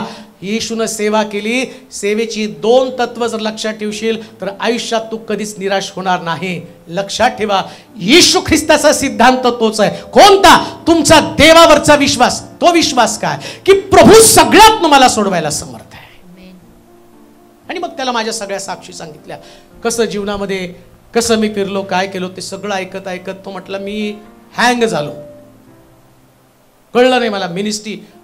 मी म्हटलं आत्ता माझ्या सुटाबोटाकडे जाऊ नकोस. एक काळ होता की त्या काळामध्ये भूकंपाचे 20 रुपयाचं स्वेटर घालून मी फिरलेलो व्यक्ती आहे, परंतु आता जे आहे ते देवानं दिलं. आणि मी त्याला सांगताना सांगतो, आज यावर पण माझा विश्वास नाही. हे जरी काढून घेतलं तरी माझा विश्वास आहे देव याच्यापेक्षा उत्तम मला देईल, आणि देव देतो हा तुमचा विश्वास. हे खोरं भरून टाकलं पाहिजे तुम्हाला. सगळे दिवस तुमच्या जीवनात चांगले येणार नाही. काही दिवसामध्ये अपमान असेल, निराशा असेल, कधी कमी पण असेल. पाऊल म्हणत नाही का बंद आणि मला उपाशी राहण्यामध्ये, फटके खाण्यामध्ये, बंदिशाळेमध्ये सगळ्या परिस्थितीचा सामना मी केला, मी कुठंच कमी पडलो नाही. पाऊलानं खोरं भरून टाकलं. काही वेळेस तुमच्या वाटेला हे येणार आहे, काही वेळेस सगळी परिस्थिती तुमच्या बाजूने नसणार आहे, परंतु या परिस्थितीमध्ये तुमचा विश्वास. राजाला बोलवताय हो आतमध्ये, ख्रिसमस करताय तुम्ही, राजा तुमच्याकडे यायला लागला. तुम्हाला नकारात्मक परिस्थितीचं विश्लेषण करता आलं पाहिजे. या नकारात्मक परिस्थितीमध्ये कसा येशू टिकून राहिला, कसं टिकून राहिलेला आहे, राजाला कसं स्वीकारलं. प्रभू येशू ख्रिस्त या जगामध्ये येण्याचं कारण काय? तो म्हणतो जसा मी आहे तसं तुम्ही बनायला पाहिजे ना, येशू सारखं बनायचंय. म्हणून तर तुम्हाला मी म्हटलं आता येशूचं या पृथ्वी तलावर येण्याचं कारण काय होतं? राजा तुमच्याकडे येतोय, राजाचा सन्मान लोकांनी केला नाही, तुमचा सन्मान कुठनं होणार आहे? मुळामध्ये आम्हाला काय वाटतं की आमचा कोणी अपमानच नाही केला पाहिजे, आम्हाला कोणी बोललंच नाही पाहिजे, आमच्या जीवनामध्ये आम्हाला कोणी नावं नाही ठेवली. अहो तुम्ही ख्रिस्ती आहात, राजा तुमच्याकडे, येशू स्वीकारल्यावर सगळं स्वीकारावं लागतं. एक व्यक्ती जेवला, काय जेवलं त्याच्या कपड्यावरून कळतं. कसं काय? काही लोकांना खाताना मला सवय आहे मटणाचं कान, आता लागली बरं का, पूर्वी नव्हती. आता मग कोणीतरी माझ्या अंगावरून टॉवेल वगैरे टाकतं, त्यांना गळतं. कारण मी ते कुठं पण गेलो ना, मला ते पटपट जेवण करून असं वाटतं की एकदा सगळं सोडून कधी एकदाच जावं, निवांत बसावं आणि मीटिंगचा विचार करत बसावं. तेवढंच गडबड असते. पटपट जेवतो आणि जेवल्यावर बरोबर कुठंतरी सुटावर डाग पडतो. मग कळतं मटण खाल्लं, मग वरण खाल्लं, पिवळा डाग, बरोबर कळतं कशावर जे खाल्लं त्याचा डाग पडतो. जर तुमच्यामध्ये येशू आहे तर येशूला स्वीकारल्यावर त्याचे डाग पण तुमच्यावरती असणार आहेत. जे ख्रिस्ताला डाग लागले, तुम्हाला पण कोणीतरी डाग लावणार आहे. तुमचं जीवन तसं असणार आहे. म्हणून लक्षात ठेवा, ख्रिस्ताला स्वीकारणं म्हणजे हे जे खोरं ते उंच करणं. पॉझिटिव्हिटी, अशाही परिस्थितीमध्ये पॉझिटिव्ह राहणं नाही. माझा येशू माझ्यामध्ये आहे. अजून एक गोष्ट तुम्हाला सांगतो, प्रभू येशू ख्रिस्तानं कुठलीच गोष्ट सिद्ध करण्यासाठी गेला नाही. सत्याला सिद्ध करण्याची गरज नसती. सत्य नेहमी सत्यच असतं आणि म्हणून त्या सत्याप्रती समर्पित असा. हे खोरं आहे. या खोऱ्यामध्ये तुम्हाला जास्त काही आटापिटा करत बसू नका. एक पिलात त्याला म्हणतो प्रभू येशू ख्रिस्त, सत्य सांग, तू सत्य सांगितलं तर मी तुला सोडून देईल. येशू एक शब्दानं बोलला नाही. कारण त्याने आधीच सांगितलं होतं मार्ग सत्य आणि जीवन मीच आहे. सुटला नाही तो. लक्षात ठेवा, जेव्हा तुमच्याकडे सत्य असतं तेव्हा तुम्हाला क्रुसिफिकेशन होतच. सत्यासाठी मरावं लागतंच. याच विश्वासामध्ये तुम्हाला टिकून राहावं लागतं. हा तुमचा विश्वास, हे खोरं आहे. त्यानंतर पुढची गोष्ट वाचूया. आता खोऱ्यातच अडकायचं नाही, पुढे वाचा. प्रत्येक खोरे उंच हो. प्रत्येक डोंगर व टेकडी बस. आता पहिले डोंगर कशासाठी आहे? वाचा ते वचन. राजा आतमध्ये येते, सगळंच वाचा. सांत्वन करा, माझ्या लोकांचे सांत्वन करा असे तुमचा देव म्हणतो. यरुशलेमेच्या मनाला धीर येईल असे बोला. तिला पुकारून सांगा तुझे युद्ध संपले आहे. तुझ्या पापाबद्दलचा दंड मिळाला आहे. परमेश्वराच्या हातून तुझ्या सर्व पापाचा तुला दुप्पट बदला मिळाला आहे. घोषणा करणाऱ्यांची वाणी ऐकू येते की अरण्यात परमेश्वराचा मार्ग. कुणाचा मार्ग? परमेश्वराचा मार्ग सिद्ध करा आमच्या देवासाठी. रानात सरळ राजमार्ग करा. आता देवाच्या पुत्रासाठी तुम्हाला राजमार्ग तयार करायचा. बरं, देवाच्या पुत्रासाठी राजमार्ग तयार करायचा तर तो तुम्हाला आत्मिक जीवनासाठी, आतमधल्या गोष्टी मी सांगत आहे, बाहेरून नाही मी तुम्हाला सांगणार. बाहेरून तुम्हाला पण आवडेल नाताळ करायला. चला सुंदर डेकोरेशन करू, करंज्या कापण्या तुमच्या मला द्या, माझ्या तुम्ही घ्या. तुम्ही मला कपडे घ्या, मी तुम्हाला कपडे घेतो, झालं, संपलं नाता. तो नाता नाही. स्पिरिच्युअल, आत्मिक काय, कसं ख्रिस्ताला घेणार आहे. मग पहिलीच गोष्ट, देवाचा पुत्र आतमध्ये येत आहे, देव तुमच्यामध्ये येत आहे. आणि देव तुमच्यामध्ये येताना त्याने सांगितलं पहिल्यांदा खोरं उंच करा, कमी पण काढा. दुसरी गोष्ट प्रत्येक डोंगर व टेकडी. डोंगर, आता डोंगर, पहिले डोंगर पाहू मग टेकडी. सखल पहिले तर डोंगर पाडायचा. प्रत्येकानं काय केलं? डोंगर म्हणजे कधी न बदलणारा. डोंगराला फक्त भूकंपाची गरज आहे बरं का. डोंगर पाडण्यासाठी भूकंप. आणि जर एखाद्या माणसाला डोंगर पाडायचा आहे, त्याच्यातनं रस्ता करायचा, 4-4 वर्ष लागते डोंगर फोडायला, मशीन लावून. ती पण 4 वर्षांनी 5 वर्षांनी. कोणीतरी मला वाटतं तो दगडी मॅन, काय त्याला स्टोन मॅन म्हणत होते, बिहारचा, त्यानं डोंगर फोडून रस्ता केला. 25 वर्ष तो डोंगर फोडत गेला आणि 25 वर्षानंतर त्या बिहारमधनं त्यांनी रस्ता केला गावाला जाण्यासाठी. तर डोंगर ओलांडून जावं लागत होतं, पण तो माणूस 25 वर्ष घेऊन छन्नी हातोडी घेऊन बसला. डोंगर म्हणजे कधी न ढळणारा आमचा स्वभाव आहे. काही स्वभाव आमचे बदलत नाही. आमच्या स्वभावाला आम्ही डोंगरासारखं आढळ ठेवलेलं आहे, बदललेच नाहीत स्वभाव. अहंकार, राग हे डोंगराप्रमाणे आमच्यामध्ये आहे. आणि ते स्वभाव डोंगरा. आता तो म्हणतो पहिले तर डोंगर पाडा. कोणते तुमचे स्वभाव जे बदललेच नाहीत? काही स्वभावाला घेऊन आम्ही जगत आहोत. काही स्वभावामध्ये आमच्यामध्ये पक्के आहेत.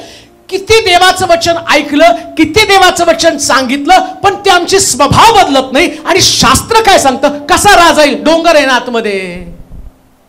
डोंगर आहे, कसा राजा आतमध्ये येणार आहे? राजा काय तुमचा, आणि तो म्हणणार नाही ठीक आहे आणि मी स्वतः कष्ट घेऊन. नाही, तुमच्या राजाला पहिल्यांदा तुमच्या मार्गातला डोंगर फोडता आला पाहिजे. डोंगर फोडा, न बदलणारे स्वभाव. आता पहा बरं का, किती सुंदर देवाचं वचन आहे. काही स्वभाव बदलत नाहीत. आता प्रभू येशू ख्रिस्त शिष्याना काय म्हटलं? तुझ्याकडं मोरीच्या दाण्या एवढा विश्व, तर तू डोंगराला उपटून समुद्र. आता येत तुम्हाला मी काय सांगतो माहिती का, काही वेळेस काही स्वभाव तुमच्या घरातल्या लोकांचे बदलत नसतील. एखाद्या स्त्रीचा पती जो दारू पिणार असेल आणि तो त्याचा स्वभाव सोडत नाही. आणि आता बायबल काय सांगतं? राजा तुझ्या घरामध्ये यायचंय तर तू विश्वास ठेव. एक दिवशी तुझा विश्वास त्या तुझ्या पतीच्या न बदलणाऱ्या स्वभावाला बदलून टाकेल का? राजाची ती क्षमता आहे, राजाची ती ताकद आहे. परंतु आमच्या जीवनासंबंधाने काय? आमचं व्यक्तिगत जीवन त्याच्या संबंधानं काय? आणि आमच्या जीवनामध्ये स्वभावाची तपासणी केली का? काही स्वभाव आमचे सुटलेच नाही. काही अहंकार आहे, आम्ही त्याला पकडून बसलेलो आहे. वाकणं, नम्र होणं, देवासमोर नम्र न होणं, आणि अशा स्वभावाला आम्ही पकडलं. आणि शास्त्र काय सांगतं? अरे राजा तुझ्यामध्ये येणार आहे. कसा राजा आतमध्ये येईल? आमचे स्वभाव तो बघत नाही, आमच्या स्वभावाची तो तपासणी करत नाही, आमच्यातले दोष, आमच्यातल्या उणिवा तो पाहत नाही. नारायण वामन टिळक म्हणतात, पुष्कळ अजूनही उन्हा प्रभू, मी पुष्कळ अजूनही उन्हा. पौल म्हणतो, अजूनही माझ्यामध्ये काही गोष्टीची कमतरता आहे, एवढ्यात मी पूर्ण झालो असं नाही. पौल सुद्धा आपल्यातली उणे पण शोधत आहे आणि पौल आपल्या स्वभावामध्ये बदल करत आहे. प्रश्न तोच आहे, आम्ही आमच्यातले स्वभाव बदलणार कधी? कसा राजा आतमध्ये येणार आहे?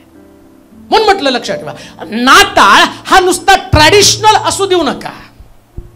त्याच परंपरा, वर्षानुवर्ष नाताळ करतो पण त्याची दारू सुटली नाही, वर्षानुवर्ष नाताळ करतो पण त्याची सवय तंबाखूची सुटलेली नाही, वर्षानुवर्ष नाताळ करतो पण वादविवाद आणि भांडण करणं हा स्वभाव सुटलेला नाही. मग कसं काय नाताळ असू शकतो? नाताळ म्हणजे तुमच्यातला तो स्वभाव काढून टाकणं, ख्रिस्त आमच्यामध्ये येणं, राजा आमच्यामध्ये येणं, देव आमच्यामध्ये येणं. लक्षात ठेवा, जेव्हा देव आमच्यामध्ये येतो त्यास देव आमच्या सगळ्या स्वभावाचं परिवर्तन करतो. म्हणून शंभरुणी स्त्रीला तो म्हटलं, बाई तुझ्या नवऱ्याला बोलू ना. परंतु तिने तिची घागर तिथंच टाकली. काय तिच्यामध्ये बदल झाला तिला ठाऊक आहे. जग काय म्हणतो, मी कुणाचं कुभांडानं घेतलं असेल चौपट परत करतो, हे बदल आहे. पेत्रला तो, जेव्हा पेत्र प्रभू येशू ख्रिस्त पुनरुत्थित झालात आणि मरण्याच्या अगोदर पेत्रला तो सांगतो, कोंबडा आरवण्यापूर्वी तीनदा तुम्हाला नाकारशील. पण तोच पेत्र पुन्हा एकदा प्रभू येशू ख्रिस्त त्याला भेटतो, त्याला भेटल्यावर विचारतो, पेत्रा माझ्यावर प्रीती करशील का? पेत्रा माझ्यावर प्रीती करशील का? तीनदा विचारताना तो म्हणतो, आता लक्षात ठेव, जेव्हा तू वृद्ध होशील आणि तुला जाता येणार नाही तेव्हा लोक तुला हाताला धरून घेऊन जातील. का? तर त्याला माहितीये आता याचा स्वभाव बदललेला आहे. राजा आल्यावर स्वभाव बदलतो. लक्षात ठेवा, एक व्यक्तीचं परिवर्तन ओळखायचं कसं काय? त्याच्या स्वभावामध्ये झालेला बदल. यानं राजाला स्वीकारलेलं आहे. ज्या लोकांचे स्वभाव बदलले नाही ते उघड आहे, त्यांच्यामध्ये राजा नाहीये. राजा नाहीच आहे त्यांच्यामध्ये, देव नाहीच आहे. पण देव असणं म्हणजे तुमच्याकडे बायबल असणं म्हणजे देव असणं नाहीये. सैतानाकडे अख्खं बायबल होतो. येशू ख्रिस्ताला त्यानं अख्खं बायबल, तो म्हटलं दोंड्याची भाकर करून खा असं शास्त्रात लिहिलं. मग सैतान त्याच्याबरोबर देव होता का? नाही. तो म्हटलं वरून उडी मार, देवदूत तुला आपल्या हाताला जळून देतील. लक्षात ठेवा, बायबल असणं म्हणजे तुमच्याकडे देव असणं नाही. जेव्हा देव तुमच्याकडे येतो पहिल्यांदा तो तुमचे स्वभाव तोडत असलेले मोशेशी बोलत असताना तो म्हणतो, खडक कपारीत विदारित परमेश्वराची वाणी आली आणि त्यानं त्या अग्नी त्या ठिकाणात पाहिली आणि त्या अग्नीनं खडक फोडला गेला पाहिजे. डोंगर फोडा. आज आमचे डोंगर राजाला आतमध्ये घेताना न बदलणारे स्वभाव आम्हाला बदलता आले पाहिजे. आमचे स्वभाव, आमचे विचार आम्हाला बदलता आले पाहिजेत. पुढे वाचा. प्रत्येक डोंगर व टेकडी सखल हो. प्रत्येक डोंगर व टेकडी. आता काय हो? टेकडी. पहिलं झाला डोंगर म्हणजे वर्षानुवर्षीचे स्वभाव. डोंगर म्हणजे काय? तुम्ही तुमच्या जीवनाचं परीक्षण करायचं. काहीतरी वर्षानुवर्षाचा एक माझा स्वभाव आहे, मी तो सोडलेलाच नाही. आणि प्रत्येकात असतो बरं का. इथं कोणच असं नाही की ज्याच्यातला तो स्वभाव गेला नाही. आणि तुमच्यातला जर तो स्वभाव गेला असताना तर प्रभूंनी म्हटलं असतं, नको तू जगात राहू. आम्हाला बदलण्यासाठी प्रभूने या पृथ्वी तलावरती ठेवलं. काही स्वभाव आमचे बदलले नाहीत, त्याच्यामुळे राजा आमच्यामध्ये येणार नाही. आता तिसरी गोष्ट वाचा. काय म्हटलं त्याने? प्रत्येक डोंगर व टेकडी. आता टेकड्या छोट्या छोट्या असतात, डोंगर मोठा असतो बरं का. टेकड्यांचं वैशिष्ट्य ते छोट्या छोट्या असतात, डोंगर मोठा असतो. एकच मोठं पाप, एकच मोठा स्वभाव, एकच मोठी सवय जी माझ्यातनं कधी सुटत नाही आणि ती सुटण्याचा मी प्रयत्न पण करत नाही, ती तशीच धरून राहतो. आणि मला काय वाटतं माहिती का, तो देव त्या माझ्या सवयीकडनं किंवा त्या माझ्या स्वभावाकडनं मला आहे तसं स्वीकारेल. नाही स्वीकारत देव, कधीच नाही स्वीकारत. तो देव आहे. हो, देव काय चिल्लर आहे? कसं पण आम्ही जगलो, कसंही आम्ही वागलो तर प्रभू आम्हाला स्वीकारणार आहे असं हे डोक्यातनं काढून टाका. ह्या भ्रमात सुद्धा तुम्ही राहू नका. प्रत्येक गोष्ट, माशाच्या पोटातली 2 नाणी त्यानं पाहिली. शंभरुणी स्त्रीचं आणि तिचं जीवन त्यानं तपासलं. आमच्या सगळ्याचं जीवन तो बारकाईने तपासतो. कोणतीच गोष्ट देवापासून लपून राहू शकत नाही, कोणतीच गोष्ट देव सहन पण करू शकत नाही. परंतु हे करत असताना राजाला आम्ही बोलवतो तो आमच्यातल्या टेकड्या पण, आमच्यातलं डोंगर पण पाहतो. आणि काय पाहतो? टेकड्या. आता टेकड्या काय? शास्त्रात इब्रानियोचं पत्र त्याचा 12 अध्याय 1 वचन, पहिलं वचन. इब्रानियोचं पत्र 12 अध्याय पहिलं वचन. कोणत्या तर मग आपण तर मग आपण एवढ्या मोठ्या साक्षीरूपी मेघाने एवढ्या मोठ्या साक्षीरूपी मेघानं वेढलेले आहोत वेढलेले आहोत म्हणून आपणही सर्व भार व सहज गुंतवणारे पाप टाकून आपल्याला नेमून दिलेल्या धावेवरून धीराने धावावे. पुढे आपण आपल्या विश्वासाचा उत्पादक व पूर्ण करणारा येशू याच्याकडे पाहत असावे. जो आनंद त्याच्या पुढे होता त्याकरिता त्यानं लज्जा तुच्छ मानून वधस्तंभ सहन केला आणि तो देवाच्या राजासनाच्या उजवीकडे बसला आहे. बस आता या ठिकाणामध्ये ही टेकडी म्हणजे काय? तो म्हणतो सहज गुंतवणारं पाप. टेकडी छोटी असती, पाप पण छोटं सहज गुंतवण. मी एक पाप सांगितलं जो डोंगरासारखं आहे की ते डोंगरासारखा स्वभाव बदलत नाही. एक मोठं पाप आहे डोंगर, म्हणजे एक मोठं पाप आहे की जे पाप आम्हाला सुटतच नाही. पुन्हा मी तुम्हाला सांगतो, तुम्ही पापावरती प्रेम करणार का येशूवरती प्रेम करणार याचं उत्तर तुम्हाला शोधावं लागणार आहे. जेव्हा पाप असेल तेव्हा येशू नसेल, आणि जेव्हा येशू असेल तेव्हा पाप नसेल. नीट आहे का बरं का? तुम्हाला येशू तुमच्यामध्ये आहे दाखवण्यासाठी तुमचे स्वभाव बदलले पाहिजे. आता काय होतं माहिती का? कधी कधी मोठं पाप सोडलं जातं, म्हणजे माझा स्वभाव जो कधी न बदलणारा स्वभाव तो बदलला जातो. या कोणीतरी या. हा, बाकीचे नाही लक्ष द्या इकडे, जाऊ द्या, पडू द्या त्याला. पाप म्हटलं की ते पडते. काही जे स्वभाव मोठे आहेत किंवा जे डोंगरासारखे स्वभाव आहेत ते आम्ही आणि बदलले नाहीत. परंतु आता शास्त्र काय सांगतं? सहज गुंतवणारं पाप बरं का. काही पाप जी टाळू शकतो आम्ही, त्या टेकड्या म्हणजे काही पाप आम्ही टाळू शकतो. कोणतं पाप टाळू शकतो? खोटं बोलणं तर टाळू शकतो ना. कोणी तर तुम्हाला सुळावर देणार नाही ना. हे खोटं बोलणं तर आम्ही टाळू शकतो. त्यानंतर कोणतं पाप आहे? राग येणं तर टाळू शकतो का नाही? रागावरती कसा विजय मिळू शकत नाही. राग येतो पण टाळू शकतो आम्ही. आणि रागाला कसं टाळायचं माहिती का? रागाला टाळण्यासाठी कानाचे छिद्र बंद करायचे. सगळ्यात सोपं, कानाची छिद्र बंद केली की आपोआप राग टाळला जातो. समजा तुम्ही ऐकायचंच बंद केलं तर राग येणार तरी कसं? राग कशामुळे येतो? पण प्रॉब्लेम काय, आम्हाला त्या भिंतीला पण कान लावायची सवय नाही. जे ऐकलं नाही ते सुद्धा कसं काय ऐकायला मिळत नाही याचं दुःख होतं आणि राग येतो.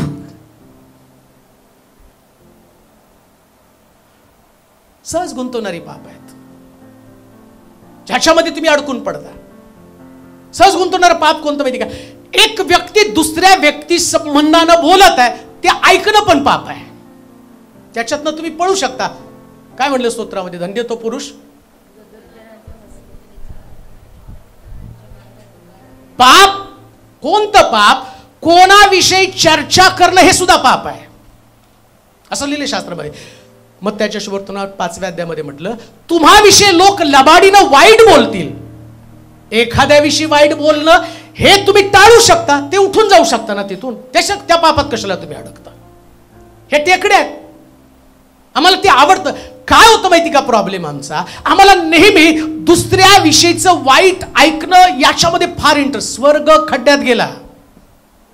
स्वर्गातल्या गोष्टी नाही ऐकल्या तरी चालतील, पण पृथ्वी तलावर कोणाच्या जीवनात काय चाललं याच्यामध्ये आम्हाला इतका इंटरेस्ट तेवढा बिर्याणीत पण नाही हो.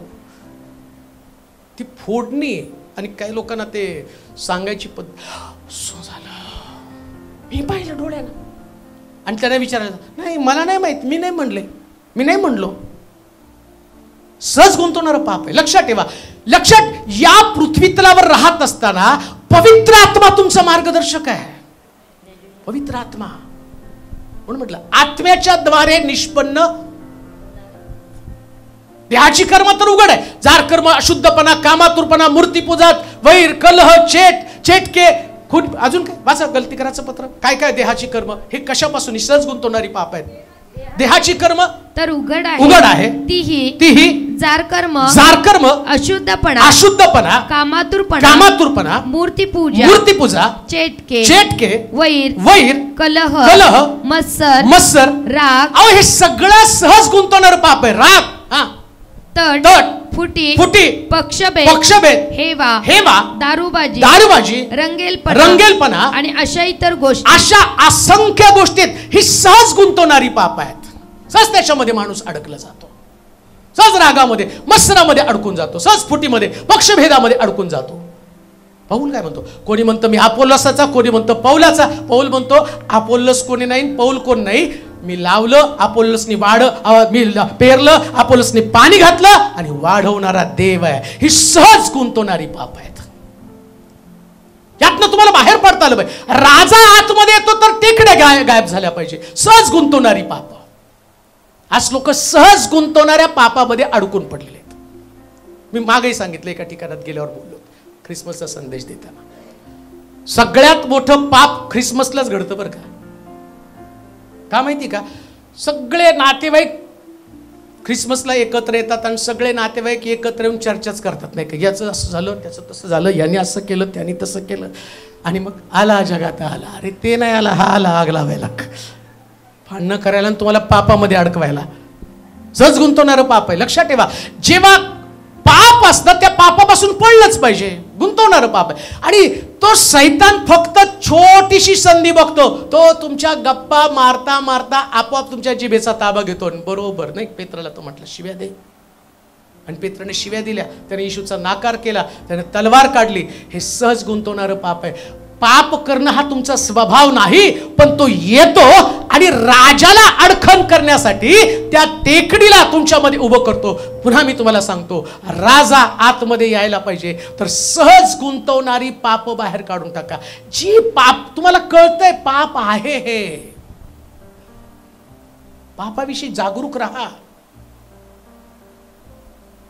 पाप हा देवाचा सगळ्यात मोठा दुश्मन कोण असेल? पाप आहे. लक्षात ठेवा.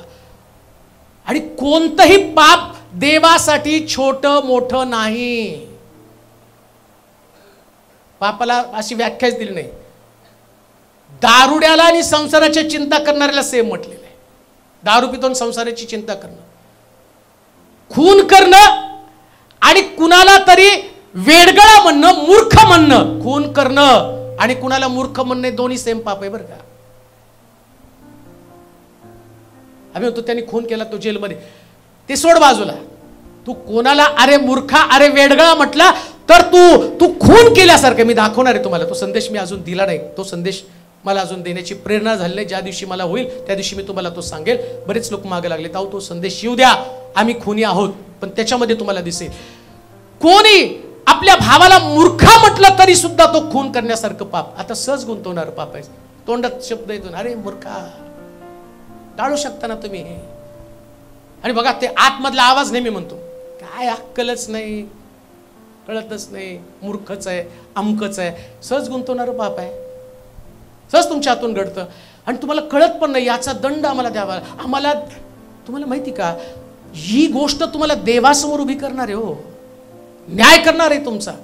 अहो कितीतरी अपशब्द, कितीतरी निंदा, कितीतरी मूर्खपणाच्या गोष्टी आम्ही करत आलेलो आहे. त्याच्याबद्दल आम्हाला कधी वाईट वाटलं नाही. राजा येणार आहे आतमध्ये. सहज गुंतवणारं पाप, त्याला आमच्यातनं हद्द पार करून टाकता आलं पाहिजे. मग त्याला म्हटलेले टेकडी. पुढे वाचा. प्रत्येक खोरे उंच हो, प्रत्येक खोरे उंच हो, प्रत्येक डोंगर व टेकडी सकल हो, डोंगर व टेकडी सकल हो. उंच सकल असेल ते सपाट हो, उंच सकल असेल ते सपाट हो. आता उंच सकल म्हणजे काय माहिती का? काही गोष्टी जास्त आणि काही गोष्टी उंच सकल. काही लोकांचं जीवन असतं हे बघा, याला उंच सकल म्हटले. इथं उंच आहे, इथं खड्डा आहे, याला उंच सकल म्हटलेलं आहे. म्हणजे काही गोष्टी तुमच्यामध्ये जास्तीच्या आहेत आणि काही गोष्टी तुमच्यामध्ये कमी आहेत. त्या पण काढून टाकल्या पाहिजे. त्याचाही शोध घेतला पाहिजे. काय जास्तीचं? एखाद्याला जास्तीचं बोलणं आवडतं. काही लोकांना जास्तीचं बोलणं आवडतं. जे जास्तीचं बोलणं ते पण काढून टाका ना. जेवढं आहे तेवढंच बोला. कशाला जास्तीचं बोलायचंय? अजून एक गोष्ट तुम्हाला सांगतो, तुम्ही जेवढं बोलाल तेवढा तुमचा न्याय होणार आहे. लिहून घ्या बरं का. माफ करा मला. नाही, मला माफी मागण्याची पण गरज नाही, कारण मी आज हे बोलून देवासमोर नीतिमान ठरणार आहे. तुम्ही जे जास्तीचं बोलता ना, या जास्तीच्या बोललेल्या प्रत्येक शब्दाचा हिशोब होणार आहे, प्रत्येक शब्दाचा. कमी आहे ते जास्तीचं करा. मग काय तुम्हाला करायचंय, आता तुम्ही बोलणारे शब्द कमी केला, पण तुम्ही धन्यवाद जास्त करा, देवाचा धन्यवाद. तुम्हाला बोलायचंयच ना, देवाविषयी जास्त बोला. प्रभू तू चांगला आहे, तुझी दया सनातन आहे, माझ्या देवासारखा दुसरा कोणी नाही. लक्षात ठेवा, मला जास्तीत जास्त पापापासून दूर का राहता येतं, मला अभिमान वाटतो. लोक मला विचारतात की सिक्रेट काय तुमचं. पुष्कळ लोक मला विचारतात, तुम्ही एवढे वर्ष विश्वास कसा काय टिकवून ठेवला, एवढे वर्ष सेवा कशी काय टिकवून ठेवली. त्याचं उत्तर तुम्हाला मी सांगतो. एवढ्या वर्षात माझ्या जीवनातलं सगळ्यात जास्त वेळ मी देवाविषयी बोलण्यासाठी घालवलेला आहे. देवाविषयी मला दुसऱ्याविषयी बोलण्यामध्ये बिलकुल इंटरेस्ट नाही. का तर मला माहिती आहे की माझ्या बोलण्याचा विषयच फक्त देव आहे. आणि देवाविषयी बोलायला मला तुम्ही 10 तास सांगा, 12 तास सांगा. परवा गेल्यावर ते म्हटले की, मी विचारलं त्यांना, अहो किती वेळ बोलायचं. त्यांनी तुम्हाला वाटेल तेवढ्या वेळ बोला. मी म्हटलं यांचे 12 वाजवेल मी, कारण 9, 9:30 झाले होते आणि त्यांना जेवायचं होतं. मी म्हटलं ते बाळकसाहेबला म्हटलं, बाळकसाहेब किती वेळ बोलायचं. नाही, तुम्हाला वाटेल तेवढं बोलायला मोकळीकता आहे, तुम्ही बोला. मी म्हटलं यांचे 12 वाजवेल, मी 12पर्यंत सोडणार नाही. मला माहिती आहे देवाविषयी बोलताना मला ह्या संदेशावरती तुम्हाला अजून एक महिनाभर मी उपदेश करू शकेल, सगळं काढून यातलं बारकावे. परंतु एक गोष्ट ध्यानात ठेवा, देवाविषयी किती बोललं तर त्याचं प्रतिफळ मला स्वर्गामध्ये आहे, पण माणसाविषयी मी बोललं तर माझा न्याय होणार आहे.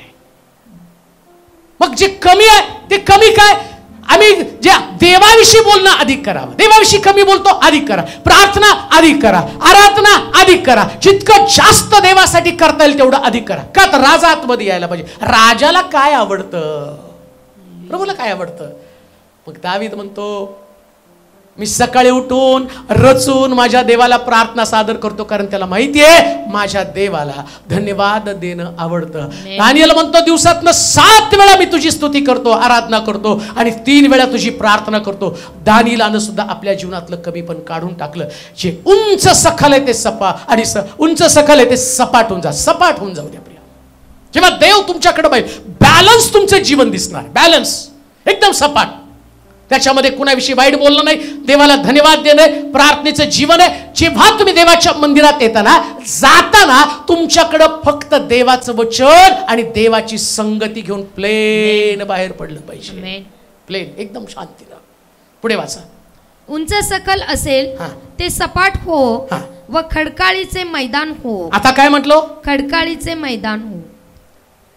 पहिलं काय वाचलं आपण, खोरे. पहिले प्रत्येक खोरे उंच हो.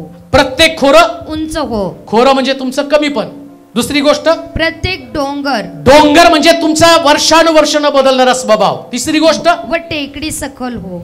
सहज गुंतवणारी पाप, छोटी छोटी पाप या तुमच्या टेकड्यात. आता काय म्हटलंय, उंच सखल असेल ते जे सपाट. कमी जास्त आहे, उंच सखल आहे, त्याला सपाट करायचं. आता काय म्हटलंय अजून त्यानं, खडकाळीचे मैदान हो. म्हणजे काय, आता एक वचन वाचा म्हणजे तुम्हाला समजेल. मग त्याचं शुभवर्तमान 13वा अध्याय आणि त्याचं 20वा वचन. मग ते 13 वाचा बरं. खडकाळीवर पेरलेला तो हा आहे की तो वचन ऐकतो व ते तत्काळ आनंदाने ग्रहण करतो. परंतु त्यास मूळ नसल्या कारणाने तो थोडाच वेळ टिकतो. आता काय होतं माहिती का, खडकाळीचं मैदान होणं म्हणजे काय, काही लोकांची जमीन खडकाळ जमीन आहे, म्हणजे वचन ऐकल्यावर थोडा वेळ आनंद,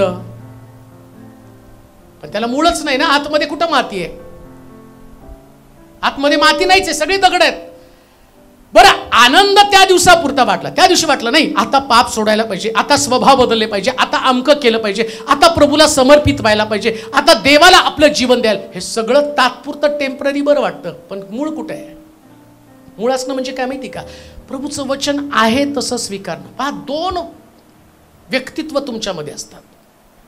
ऐका, एक माणूस 2 व्यक्तित्व घेऊन जीवन जगत असतो.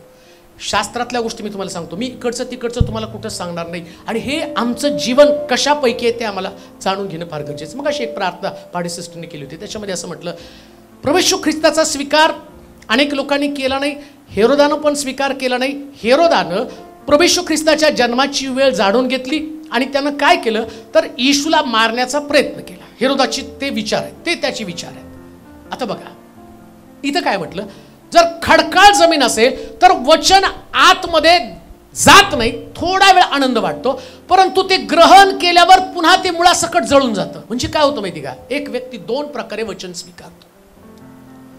बघा, जेव्हा योहान बाप्तिस्मा करणारा हेरोदाकडे जातो आणि हेरोदाला सांगतो की तुझ्या भावाची पत्नी तू पकडून आणली किंवा तिला तू आपली पत्नी करून ठेवली, हे तू पाप आहे.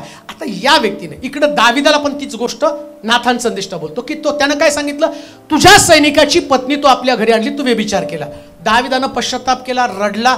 इकडं दाविदानं चांगलं फळ दिलं, त्याचा मुलगा मेला, मेल्यावर पण त्यानं देवाला दोष दिला नाही, आनंदानं ग्रहण केलं, जमीन नांगरली. तो म्हटला नाही, प्रभू म्हणतो ते बरोबर आहे, मी देवासमोर वाद वितंडवाद करणार नाही, माझा मुलगा मेला म्हणून देवाला प्रश्न करणार नाही. नीट आहे का बरं का, हे काय खडकाळीचं जमीन, खडकाळीची जमीन कशी चांगली व्हायला पाहिजे आणि खडकाळ जमीन सपाट कशी व्हायला पाहिजे आणि सुपीक कशी व्हायला पाहिजे, मैदान कसं व्हायला पाहिजे, मी तुम्हाला सांगतो. इकडं दाविदाला नाथान संदेष्टानं आणि दंड दिला किंवा त्याला ताडण केलं. आता ताडण केल्यावर तो घरी गेला, पश्चाताप केला, रडला, आता प्रार्थना करायला लागला आणि प्रार्थना करता करता मूल मेलं. आता सांगण्याचं डेअरिंग कोणालाच नाही, ते गेले कुजबुज करायला लागले. आणि तिकडं दाविदानं ती वार्ता ऐकली. तो म्हटला काय मूल मेलं का, तो म्हटला होय मूल मेलं. तो म्हटला ठीक आहे.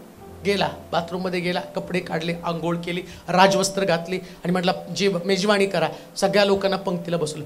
लोकांनी त्याला विचारलं, अरे मूल जिवंत होतं, आजारी होतं, त्यावेळेस तू विलाप केला, तू रडला आणि एवढे दिवस उपास केले, आता मूल मेल्यावर तू असं का करतो. तो म्हणतो मी प्रार्थना केली, देवाने ऐकली नाही, देवाने दिलं, देवाने नेलं, धन्य त्या सुपीक जमीन हो. राजाला आतमध्ये घेतलं. इकडं हेरोद काय करतो, त्यानं त्याच्या ऐवजी ज्या संदेष्टानं त्याचं पाप दाखवलं त्यानं त्याचा शिरच्छेद करून टाकला, का तर जमीन खडकाळ आहे. एक मनुष्य दोन पद्धतीने वचन घेतो, एक मनुष्य दोन पद्धतीने वचन घेत आहे. एक पाप समजल्यावर शिरच्छेद कराल किंवा पाप समजल्यावर पश्चाताप कराल. बायबल सांगतं राजा आतमध्ये येताना या खडकाळ जमिनीचं मैदान करायचं म्हणजे काय, देवासमोर नम्र व्हायचं आणि प्रभू म्हणायचं, देवा उदया पुत्र जसा बापासमोर गेला स्वर्गाविरुद्ध आणि तुमच्या विरुद्ध मी पाप केलं, याला म्हटले खडकाळीचं मैदान. राजाला आतमध्ये घ्यायचं. असा राजा तुमच्याकडे येणार नाही प्रियानो. लक्षात घ्या, ख्रिसमस हा सण नाही, ख्रिसमस हा हे परिवर्तन आहे. नाताळ हा परिवर्तन आहे. नाताळ म्हणजे जीवन बदलणं, आणि जीवनच बदलत नाही तर तुम्हाला ख्रिस्ती म्हणून घेण्याचा अधिकारच नाहीये. कोण म्हटलं तुम्ही ख्रिस्ती आहात? कुठे तुमच्यामध्ये ख्रिस्त? ज्याच्यामध्ये पाप आहे त्याच्यामध्ये ख्रिस्त कुठे आहे? अहो ख्रिस्त आतमध्ये आला तर पाप बाहेर जातं. आम्ही पाप घेऊन वर्षानुवर्ष जीवन जगतो आणि ते जीवन जगत असताना आम्हाला पापाबद्दल थोडी सुद्धा भीती वाटत नाही, पापाबद्दल आम्हाला काहीच वाटत नाही. पाप करणं ती आमची स्टाईल बनती, पाप करणं आमचा स्वभाव बनतो, पाप करणं आणि ही आमची संस्कृती बनती. आणि तसल्या संस्कृतीमध्ये ख्रिस्त कुठे? तुम्ही आता बघा, जर तुम्ही बघितलं, फेसबुक उघडा, यूट्यूब उघडा, मी स्वतः बघतोय फेसबुकवरती, कारला जाणारे मुलं मुली ते एकमेकांच्या गळ्यामध्ये हात घालून तिथं फोटो टाकलेले असतात. ते एवढे गालाला गाल, अंगाला अंग लावून तिथं फोटो टाकलेले असतात. आता विचार करा, याच्यात कुठं ख्रिस्त दिसणार आहे? म्हणजे काय झालं? संस्कृती झाली. थोडं येशू त्याच्यामध्ये. अहो येशू असल्यावर त्या बाईने तर घागर तिथंच टाकले, ती गेली निघून अख्ख्या शमरुणाला बोलवण्यासाठी. पाप आहे तर पाप, येशू आहे तर पाप कुठे आहे? आज पाप आमच्यामध्ये तसंच आहे आणि आम्ही म्हणतो आला जगात आला. कुठे तारण, कुठे उद्धार, कुठे सुटका, कुठे परिवर्तन, कुठे जीवन बदललं, कुठे विचार बदललं? या विचारांना घेऊन आम्ही तसंच जगत आहोत, तशाच घाणीमध्ये, तशाच दलदलीमध्ये, त्याच पापामध्ये आम्ही अडकत आहोत. आता इथं काय म्हटलं? राजा आतमध्ये येत आहे. राजा आतमध्ये येतो तर आतलं खडकाळीचं मैदान, ऐका बरं का, खडकाळीचं मैदान कसं होतं माहिती का? नांगर आतमध्ये घातल्या जातात, त्यास गोटे, आणि खरा शेतकरी काय करतो माहिती का? सुपीक जमीन बनवण्यासाठी पहिले गोटे बाहेर टाकतो. असे गोटे आहेत. पाप हा गोट्याप्रमाणे आहे. आमची जमीन आहे, या जमिनीमध्ये असं कोणतं पाप आहे की जे मला पश्चाताप करू देत नाही? असं कोणतं पाप आहे जे मला देवाच्या जवळ येऊ देत नाही? असं कोणतं पाप आहे जे माझं आणि देवाचं नातं तोडतं? असं कोणतं पाप आहे, असं कोणतं बंधन आहे जे माझ्या अस्तित्वासंबंधानं प्रश्न निर्माण करत आहे? असं कोणतं पाप आहे जे मला देवाच्या जवळ जाण्यासाठी अटकाव करत आहे? असं कोणतं पाप आहे जे देवाची संगती, जो अभिषेक, जे सामर्थ्य, जो अनुग्रह, जी प्रभूची कृपा माझ्यावरती राहावी, ती कृपाच माझ्यावरून काढून टाकत आहे? म्हणून पवित्र शास्त्र काय सांगतं? वाचा परत वचन, ते एंड करू आपण त्याच्यात. उंच सकल असेल ते सपाट हो, खडकाळीचं व खडकाळीचे मैदान हो. म्हणजे काय हो? म्हणजे परमेश्वराचे गौरव प्रगट होईल. आता काय म्हटलं त्यानं? परमेश्वराचे गौरव प्रगट. आणि परमेश्वराचं गौरव कोण आहे? प्रभू येशू ख्रिस्त. प्रभू येशूच्या जन्माच्या वेळची घोषणा काय होती? ऊर्ध्वलोकी देवाला आणि मनुष्यामध्ये आता येशू प्रगट होईल, म्हणजे येशूचा जन्म होईल, गौरव प्रगट होईल. नीट ऐका, येशूचा जन्म कसा होणार आहे?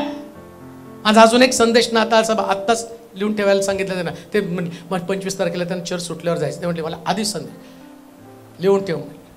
येशूचा जन्म झाला कशाला? नाताळचा संदेश सगळ्यांनी झाला कशाला? येशू येणार, कसा येणार ते आम्ही ऐकलं. आता हा संदेश काय?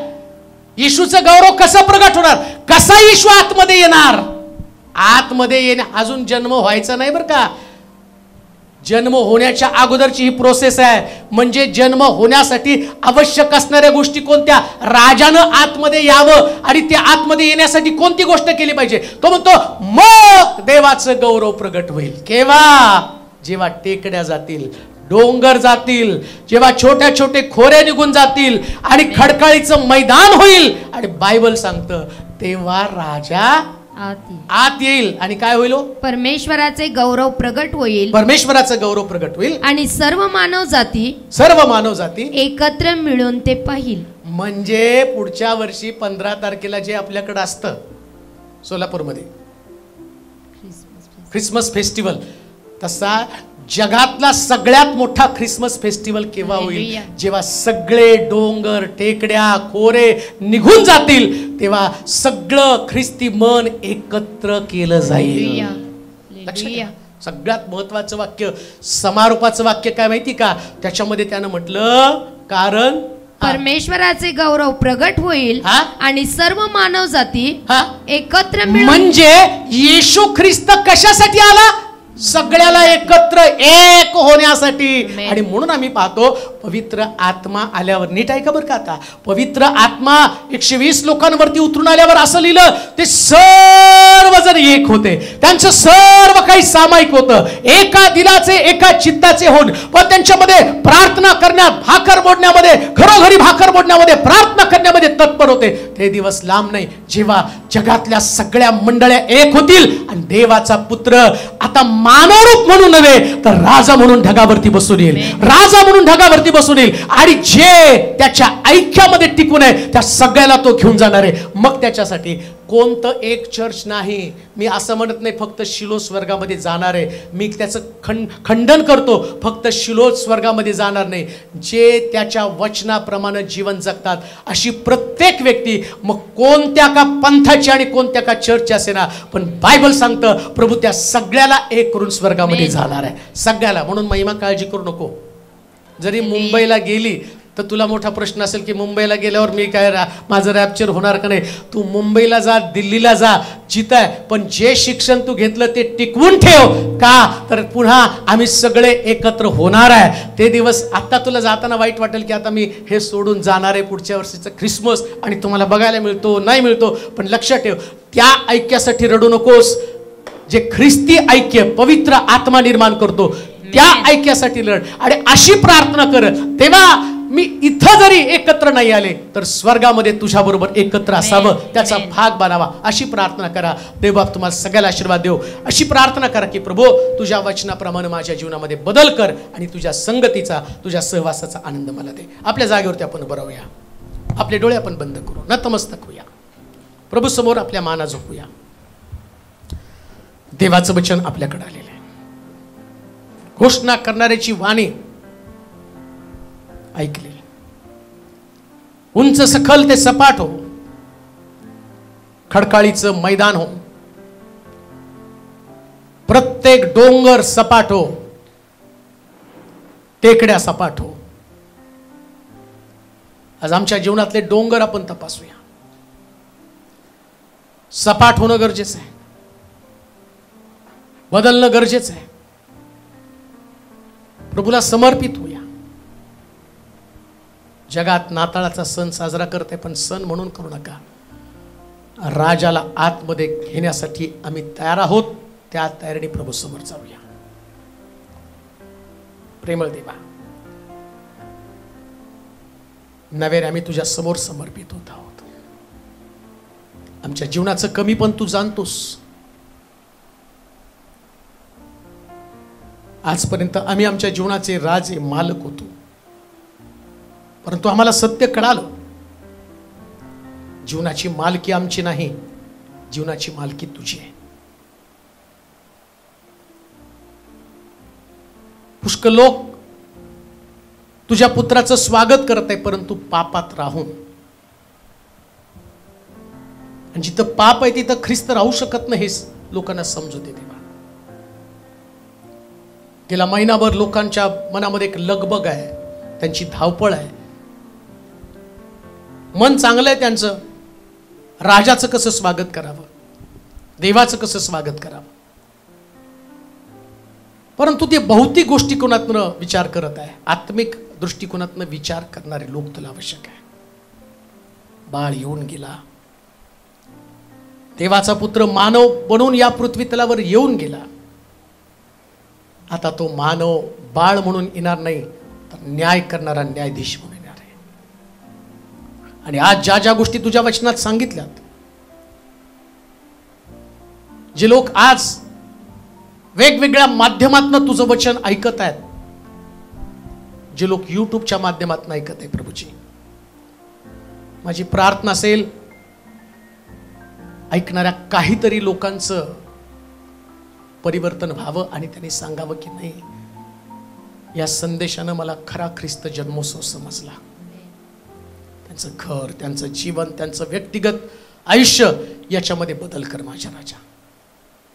भारत बदलला जाऊ दे, महाराष्ट्र बदलला जाऊ दे, मंडळ्या बदलल्या जाऊ दे प्रभूजी.